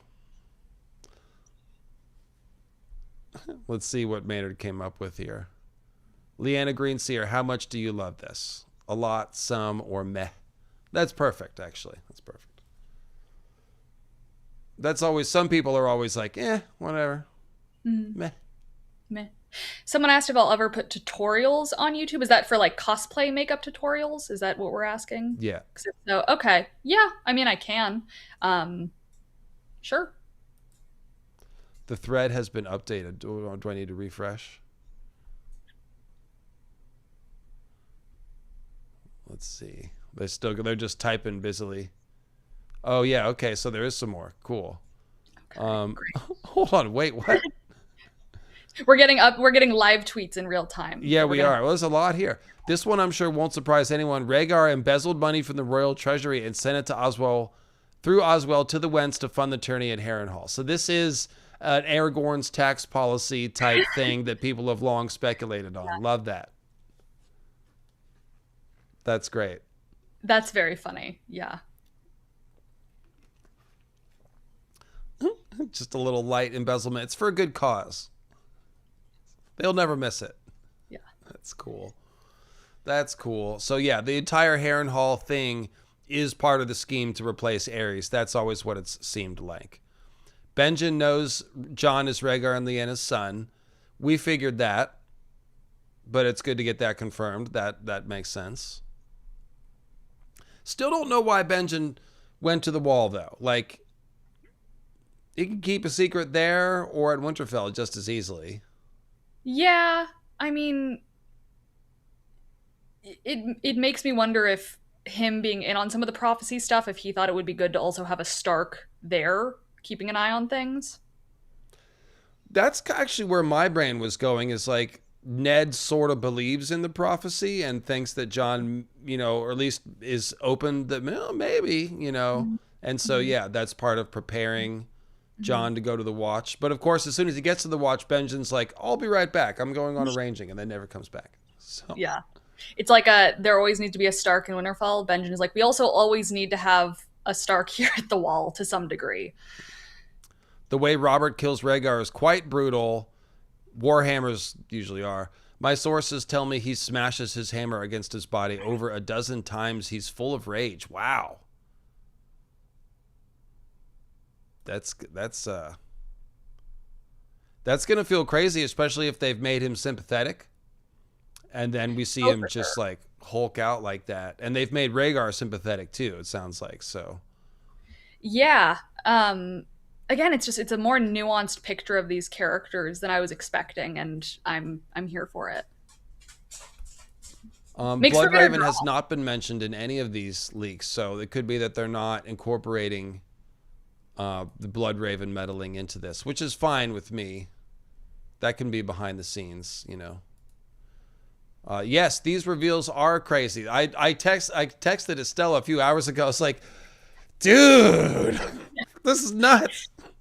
Literally, yeah. I looked at my phone at 10 and I was like, oh, I got to get ready really quick. So, but because of course I was polite and I was like, I got spoilers. Can I send you a voicemail? I don't want to spoil you until you say yes, but yeah. Leanna's a green seer. Okay. My Twitter is @thedragonLML. It's basically all left-wing politics. So if you don't want to hear my political opinions, do not follow me on Twitter. That's mostly what it is. Let's see here. The only thing the play says about the prince that was promised prophecy is that it's a third child conceived under a red comet. Dany and Jon are conceived on the same night under the comet. The play leaves up to interpretation who the prince that was promised is. Yeah, that's perfect, I think. That's just perfect. And also, the recent movement since the show to say, oh, it's only Dany, Jon isn't, he's just a red herring or something, like, buzz off. Yeah. You guys make as much sense as the NAJ people, honestly. So yeah, I mean, I see quite a bit the quote thrown around of George saying, oh, well, the Song of Ice and Fire, the fire is Dany and her dragons, the ice is the others, and all this stuff. And so that's like confirmation of it's not Jon at all. He's not important. He's not a part of it. And I don't think so. I just think I mean, we have so much art and so many literary parallels or the story of John and Dany across the world to each other. To me, it just makes more sense that it's both of them. Well, And that he's both of got a them. quote talking about how John and Danny are this, their love story is the center of everything. Like he said something like that. It's kind of spoilery, to be honest. Yeah, I mean, they talk about it in Fire Cannot Kill a Dragon, and I still need to make a video on that, but I've been so focused on House of the Dragon right now. But it's that tell all book all about the filming of Game of Thrones, and in it, they talk about specifically, they say at a certain point, sitting down with George, it became very clear to us that at the end of the day, it's all about John and Dany meeting and them coming together. That is like the crux and the really big important thing. And if John wasn't important at all, that wouldn't be it. So. Yeah, they've got, and the main thing that I always come back to with this is because like I get tired of talking about special bloodlines and prophecy. And it's like, hold on, just look at who they are as characters. They are both revolutionary characters who go against what everyone else says in order to stand up for vulnerable people. John with the wildlings, seeing through the prejudice against them, letting them into the kingdom. Dany throwing everything on the line for the slaves and the unsullied and the refugees and stuff. Like, they are qualified to be heroes because of their character, not because of their magical blood. Like, ultimately, that's the most important thing. The bloodlines is the framework for it, but like, they're parallel heroic characters who share values, and that is why they will work together and at the end.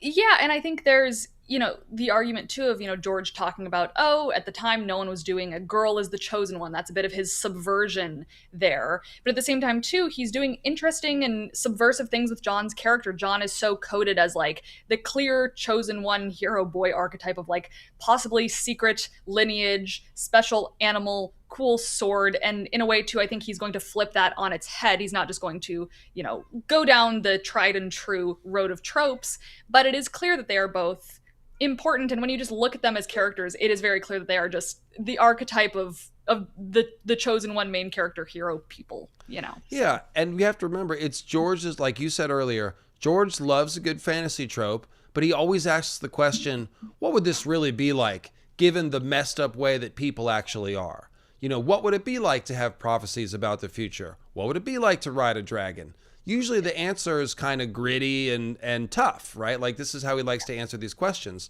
So the way that I see John and Dany, and also Bran, I'll include him, is that they are heirs to these magical legacies, which all contain original sin. Like, yeah. What did the Starks do involving the creation of the White Walkers? Something. They're involved. They have blood on their hands there. We look at the Valyrian heritage that Dany has inherited. It's awful. Yeah. From the Valyrian steel swords, which it took blood magic to make, all the metals that came out of the mountains, slavery and genocide and all this stuff. Yeah. What kind of blood magic experiments created the dragons and the blood of the dragon people? It wasn't fun. It might have involved the worms or something freaky like that. So basically, I'll give it to you in here in a second, but their job is to atone, to set things to right. These legacies that they're heirs to are mostly a burden to be dealt with, not like, oh, you're the special one, your path is covered with roses, and like, yeah, it's not it. Yeah, and I think too, as you were saying, I see a lot of people boil it down very simplistically of Stark's good, Targaryen's bad, and I don't think that is not what's going on here. I mean, like you were saying, the Starks also have blood on their hands. The Starks historically were killing off entire families and marrying these daughters so that they could absorb these magical powers and bloodlines. The Ward King, these very ancient things. I mean, the Kings of Winter were harsh, they were cruel, they were also very terrifying. And so I think with that, I mean, we're not ignoring that. I think both sides have very large roles to play in the Long Night, and again, we're kind of just getting confirmation of that here in this play, which is nice to see. Yeah, Ned gives the Starks the good PR, basically. But yeah, Brandon was kind of a loose cannon. Rickard was certainly plotting, rebellion against the throne. And then, yeah, when Bran is in the crypts, he's like, some of them have done terrible things. Night's King may have been a Stark, this sort of stuff. So, yeah. That's how I see the whole Prince That Was Promised thing. And I feel like people get to some weird places with it. But, yeah. Yeah, and yeah, people get to some weird places with it. People get very strange and defensive over it. So we got a new one. The only thing to play... Oh, no, I read that one. Lyanna seems to be more interested in figuring out the prophecy than Rhaegar is. She's the one that comes to the conclusion that the prince that was promised is their child and wants to conceive with the purpose of getting the promised prince. So... I said this in my videos that everything we know about Lyanna shows that she has agency. She is an active person shaping her own destiny. So this is essentially just more of this. Yeah, showing that as much of a victim as she was also chasing prophecy and destiny in these things. So again, a more nuanced portrayal of the character. And here again, if you're joining late, this is the Twitter account posting these updates. At GOT_onstage. Winter is coming is a threat. It certainly can be. It certainly can be. The Starks are often compared to the others. Like when they come below the neck, they melt, Peter Baelish says. If you look at the story about the Wolf's Den and Brandon Ice Eyes Stark coming down on the slavers during a horrible winter and like committing, killing everyone and hanging them in the branches of the heart tree. Like they sound like the others in that passage. I mean, even down to the ice in their veins, their cold gray stare, they're stony, like all these things. It's very others imagery. Yep. And I think there's even something too about like Ned not feeling as cold in Winterfell as Catelyn is, he's more. Yeah, I love that. It was in the first book, and so it doesn't seem like George has ever followed up on that. But if they do have the blood of the other, then they should be a little more cold tolerant, just a little. Like it makes sense. In the same way that the Targaryens are just a little bit more heat tolerant. So we got a Dany fan here at the end. F everyone except Ned. All the Starks except Ned. That's it. Ned is the good PR. So hey, let's see. We're at an hour and 40 minutes. I'll go ahead and make last call for questions here, and then me and Estella will probably go back to editing our videos for this week. Honestly, yeah, I need to edit my episode 6 review and thoughts. So. And I have a cool video coming this week. White Harbor has been put off a little bit. It's a big project. It needs a little more time. And I got inspired. That's the real truth. I got inspired. And so what I'm going to bring you this week, and this is just a mock-up of the thumbnail, but it'll be something like this. We are going to talk about these guys. Oh, that'll be great. That's going to be exciting. Yeah, because they're the same dude. They've each got the Witch Queen and the Ice Dragon and the Black Castle and some other things. So that's great. You guys know what I'm about here. Much like Hisdar. Like, yeah, it's the same old arguments, but I've changed the words a little. That'll be great. It's just a specific... I've done a lot of Night King stuff like long in the past, so haven't done it in a while. And basically, this is just a big comparison between these two characters. A little bit of Euron and Stannis roped in there, too. But mostly these guys. And a big Alice Rivers section as well. I was going to say, I love to see it. I've been seeing this week quite a bit of hate for Alice Rivers, the actress, as well as just the plot line with Aemon and Alice in general. And I'm like, y'all don't get it. Y'all don't get it. This is important. And in my opinion, some of the most interesting stuff that's going on in House of the Dragon right now. I want to know what's going on with these eggs. I want to know what's going on with Alice and Aemon. So very, very excited snaps. I'm excited for this video. Yeah, I loved the pulling from the Dreamfire stuff because I went back and looked, and yes, Alice Rivers does claim, the person does claim that they saw Alice with a dragon at Harrenhal, which means that she hatched a dragon's egg. So where'd it come from? The show basically just asked that question and said, well, Dreamfire was here. Mm-hmm. So I love that. And in fact, in the tapestry that Helena was sewing, there are dragon's eggs. Mm-hmm. She perceived them. Let me put this up on the screen here. You can see right here in the lower right corner, see these two things? They've got the distinct dragon egg shape, and they've got the little scales there. So that's pretty interesting. Also, these pale trees with red canopies, you'd think they're weirwoods, but they're red and blue. So is this a shade of the evening weirwood tree dichotomy expression? Kind of seems like it, doesn't it? I like it, yeah. And I'm going to take it one step further and make it a little bit cracked. Is, when reading in Fire and Blood, it says that Maegor Towers had, three men in his guard and one unnamed cook. And my thought is, what if that unnamed cook, that chef, was Alice? And what if she was there and that is why she is aware of these eggs? So, because that knowledge would need to be passed down to her in some way. So, Yeah, that's true. She could have been working at Harrenhal, so to speak, for a long mhm, time. for a long time. And with her, complications with grief and her saying, oh, I'm one who's been grieved, a mother who's been grieved. And we know Rhaena goes there and lives in her grief for a very long time. I wouldn't be surprised if at some point in the timeline they met, or if Alice was somewhere around and kicking it during that time. Because, I mean, if she is as old as they say she is, the timelines add up. So you're shipping them, basically. You're shipping them. Allison, okay, yeah. All right. Yeah, I'm I mean, shipping them. Rhaena is canonically gay, so that's Famous lover of ladies. I would like to see it. Also, I just feel so bad for Rhaena that I'm like, give her some happiness towards the end of her life. Give her something. her taking Harrenhal is the equivalent. It's the life choice equivalent of sitting in a dark room with headphones and depressing music on and no lights, like Yeah, it really is. So, in the rain, a candle, like no sound, just in the dark. Yeah, it's something like that. So yeah. Just silently every once in a while having coffee with Maegor Towers as like we're neighbors, but it is what it is. let's see here. I do think Alice is Harrenhal personified on a thematic level. I don't think that's what she is, like literally, but I like that reading. Mm-hmm.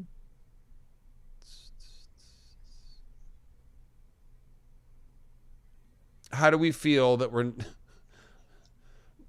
not going to get a show or a movie about this for like 20 to 30 years or after George finishes the books? Honestly,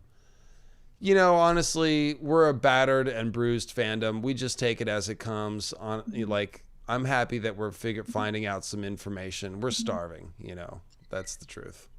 I've made peace with this, and I'm very at peace with the idea of wins never happening. I still have hope, but if it doesn't, I'm okay with that. I just enjoy this world. I enjoy talking to people about it. It is what it is. Yep. All the angsting in the world's not going to get the book done faster. I do think he's trying, Oh, for and sure. keep our fingers crossed. Yeah, that's kind of it. I will just be happy with whatever we get, and so I'm very happy with this play. I'm happy with the news that George is working on a Night of Seven Kingdoms. Just anything to live and breathe in this world a little bit more. I am thinking about making a video.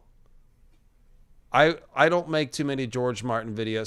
Some channels, half their videos are about George Martin and his blog post and his problems or whatever. I was thinking about making one to sort of express my ideas about how he can finish and what he might need to do to finish, but we'll see. We'll see. Maybe when I run out of lore videos to make. Why would a politically minded Dornish woman be okay with her husband taking a second wife when the last time there was a half Dornish heir to the throne, bastard born to the king, tried to usurp the throne? Who are we talking about? Baelor Breakspear was half Dornish heir to the throne, but he died accidentally. Are we talking about the Blackfire Oh, Rebellion? the Blackfires. Yeah, the Yeah. Blackfires. They did. They usurped his father, Daeron. Yeah. But part of the PR around that was, his heir is Dornish. Um,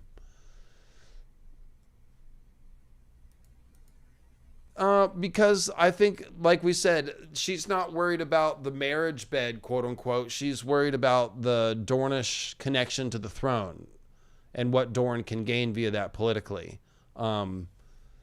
They didn't have a marriage situation, so right now Lyanna is just a concubine, essentially. Yeah, and I think with these letters back and forth, I mean, maybe there is potential for that to be discussed of them having some boundaries in the relationship of this is what I want, this is what you want. Oh, you're only focused on prophecy and these things. I'm very focused on the politics of it. I want to make sure my family's taken care of first, and maybe they're on the same page with that. So I meant to say paramour, by the way, not concubine, That's different. Paramour, yes. Unofficial lover, girlfriend, but not. Yeah, Not and the official. whole thing is even if he did marry Lyanna, he would have been marrying her also, not setting aside or divorcing Elia. That's the thing that it doesn't make sense that she would be okay with. But I don't see anything to suggest that. Rhaegar thinks his first two kids with Elia are two of the three heads of the dragon and are also very important. So, yeah. Why would he do that? My Sweet Paramour. No, not the band Paramore. I think it's spelled differently. And not Paramore Hightower, but different Paramore. Ah, yeah, that's also spelled differently. That's true. Yeah. I never thought about that his name is Paramore. Paramore the Twisted. Yeah. People think he's this intellectual founder of the Citadel. He's really an SLUT. That was so funny when Nettles spelled that out on the stream. I was dying. Yeah. Yeah, and also the choo-choo, that got me. That was cracking me up. Yeah, I Love caught her. up to that one eventually. Love her. So, well, I was talking to Maynard Plum before the stream, and I was like, yeah, Ashara is in love with both Elia and Brandon. He's like, choo choo? I was like, I don't know. I don't know if it's two women and a man. Is that still, can that be? I haven't been to Urban Dictionary lately to see what the technical stipulations.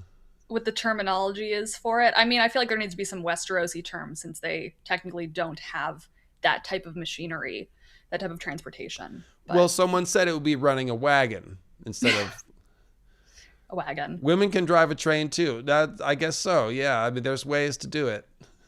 Okay, let's move on. The chat. It's suddenly becoming late hours, not safe for work. It's The Witcher. Well, it's Yeah. 11:58 by my time here. Yeah. And we're still okay. So that's where we're at. No Okay. breaking news. So stay tuned. There will be more trickling loose here. Go see the play if you can, obviously, and let us know what you found. But wow, that's a lot that they gave us there. Yeah.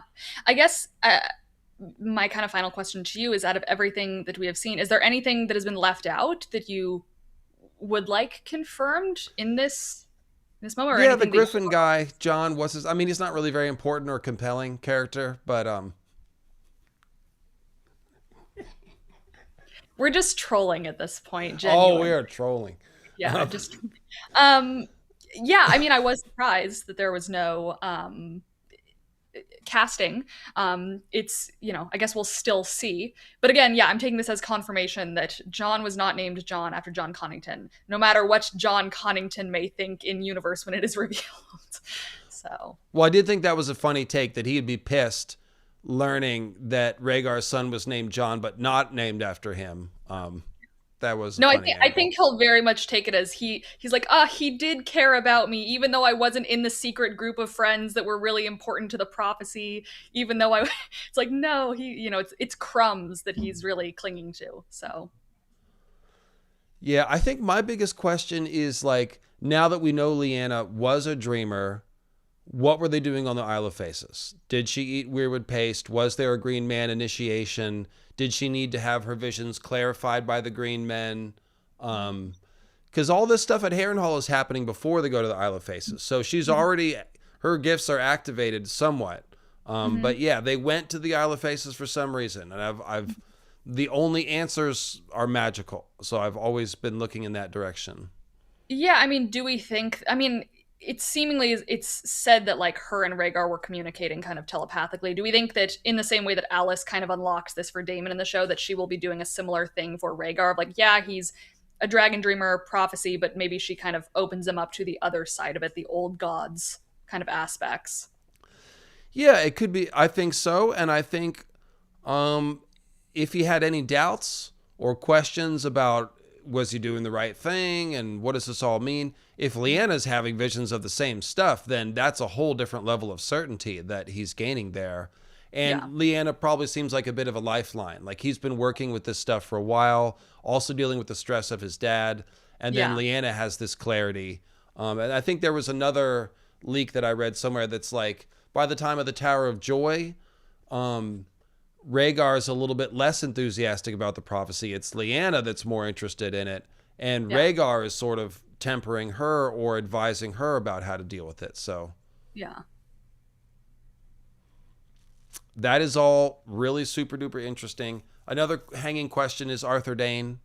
Is he just an NPC's sword fighter, or does he really, was he contributing any of the Dane knowledge to Rhaegar's understanding? Like, think about this. Rhaegar thinks his son is going to be the prince that was promised, or daughter, or whatever.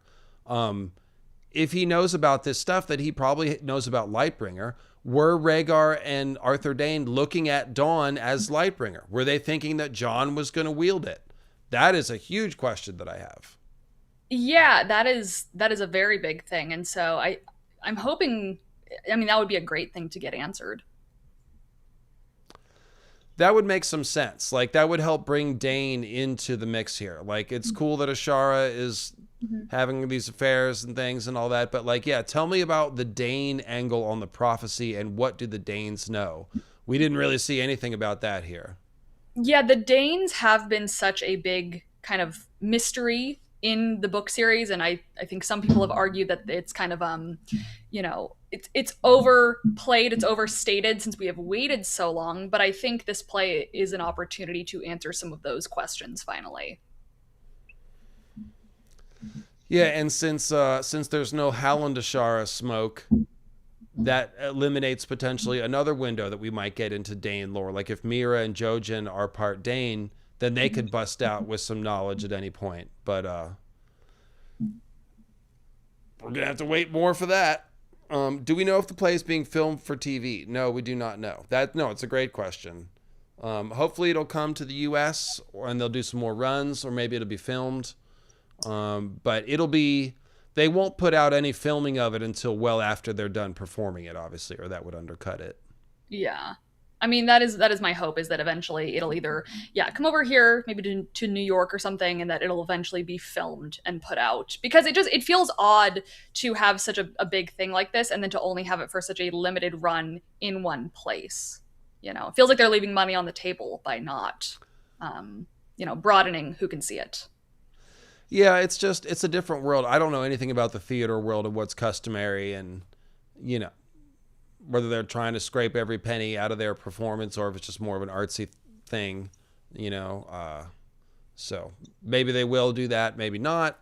But this is definitely something like that could make the theater popular. But like, I would go. I've never been to the theater, quote unquote. Like, I would go. So yeah, it could be a good outreach for people. A great, yes, George is definitely affiliated with the play, but we've already said there are some changes in here from what we know our book canon. So not everything in the play is like reading Winds of Winter, but it's not coming out of left field either. So broad strokes I'm taking as canon or canon adjacent, but this is all with a grain of salt. It is all somewhat up to interpretation. Yeah, they've stated they've worked very close with him and that they have consulted him on a lot of the things they have done and written to get approval. They've consulted him for questions and things to make sure they're getting the story that he seemingly is happy with. So, Someone in the chat mentioned Ashara Dane. So let's review the idea that she took her own life. So we know a little bit more about why that may have happened. She was in love with Brandon. Brandon died. Her and Brandon's child was miscarried. Then she finds out that her brother, Arthur Dane, was killed by Ned. So it looks like she probably really did do that. And she did it for the most obvious reasons, which is just incredible loss and tragedy. yeah, and if it is that, she also loved Elia as well, Yeah. I mean, there's that tragic angle to it as well. It's like, I mean, they wouldn't have been able to be together anyways, really, but it just adds another layer.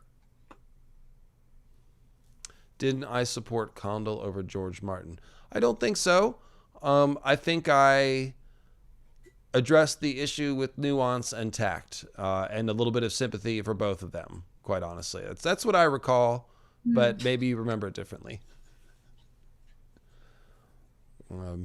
I am not one like I love George. I think he's genius. I praise him to the skies. My whole channel is dedicated to unraveling the genius of his mind. Okay. I am not a sycophant. I am not a celebrity worshiper. And I do think that George has been unprofessional at times with his blog post. Like, I think that he has handled some of this poorly. He's probably a little hard to work with. Like, that's not really going out on a limb there. So, like, that's what you'll get from me, is straight talk with a lot of respect and admiration. But I'm not here to pretend like he's perfect or something. Like, that's not what I do. So, nah, you definitely took Condal's side. Well, it depends on what the specific issue was, but I don't hate Ryan Condal. I don't think he's churning out slop, and I don't think he hates the story or anything like that. I think he's trying to do a good job, but I don't know. That's how I come down on that one. Let's see if we got any last leaks, and then we'll go ahead and get out of here. Oh, looks like we do. Rhaegar is introduced in the play by singing in High Valyrian. The song is the literal song of ice and fire. I'm told it's jaw-droppingly beautiful and is what catches Lyanna's eye and leads her to talk to him during the dance. All right. Ooh, I'm kind of here for that. Hopefully we get him playing kind of hand harp action. That would be very fun. Yeah. No complaints there. No complaints there. I mean, anytime Daemon and Rhaenyra speak in High Valyrian, it takes the show to a different level. It really does. So yeah, I love that. Yeah. Looking forward to that quite a bit. That's one of those ones where you have to go to get that experience. So,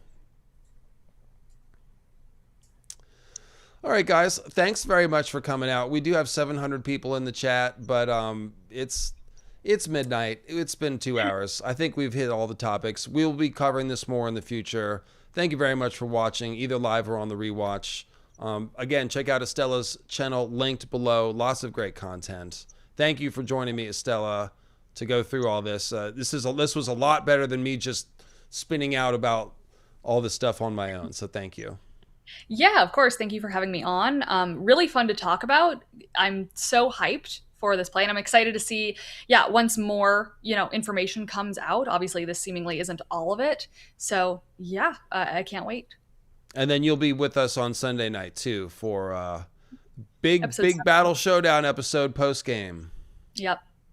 So I've already seen one person say that they have seen episode 7. They got a screener for it, and it was like, wow. That was the reaction, was wow. Oh, wow. Okay, good. Because the last episode, I mean, it was good, but I'm ready for something big and crazy. Makes sense for the Pentultimate. These shows usually have a really big, crazy episode right before the finale. So, and yeah, Grey Waste will be back. Don't worry about that. He will definitely be back very soon. He was just sort of losing the vibes for the show, and just didn't have enough like good things to say about it, and just didn't want to be negative. So he's just like, hey, I'll come back after the season. But yeah, I might get him on one more time to see what he thinks of the show. But he'll definitely be back like the next week after, and we'll be back on our normal, BS. So, but we do appreciate you, Estella. You have been a great addition to our little circle of YouTubers. I very much appreciate you, as I always tell you. So again, thanks. Check out our channel. And that's it. See y'all on Sunday. bye.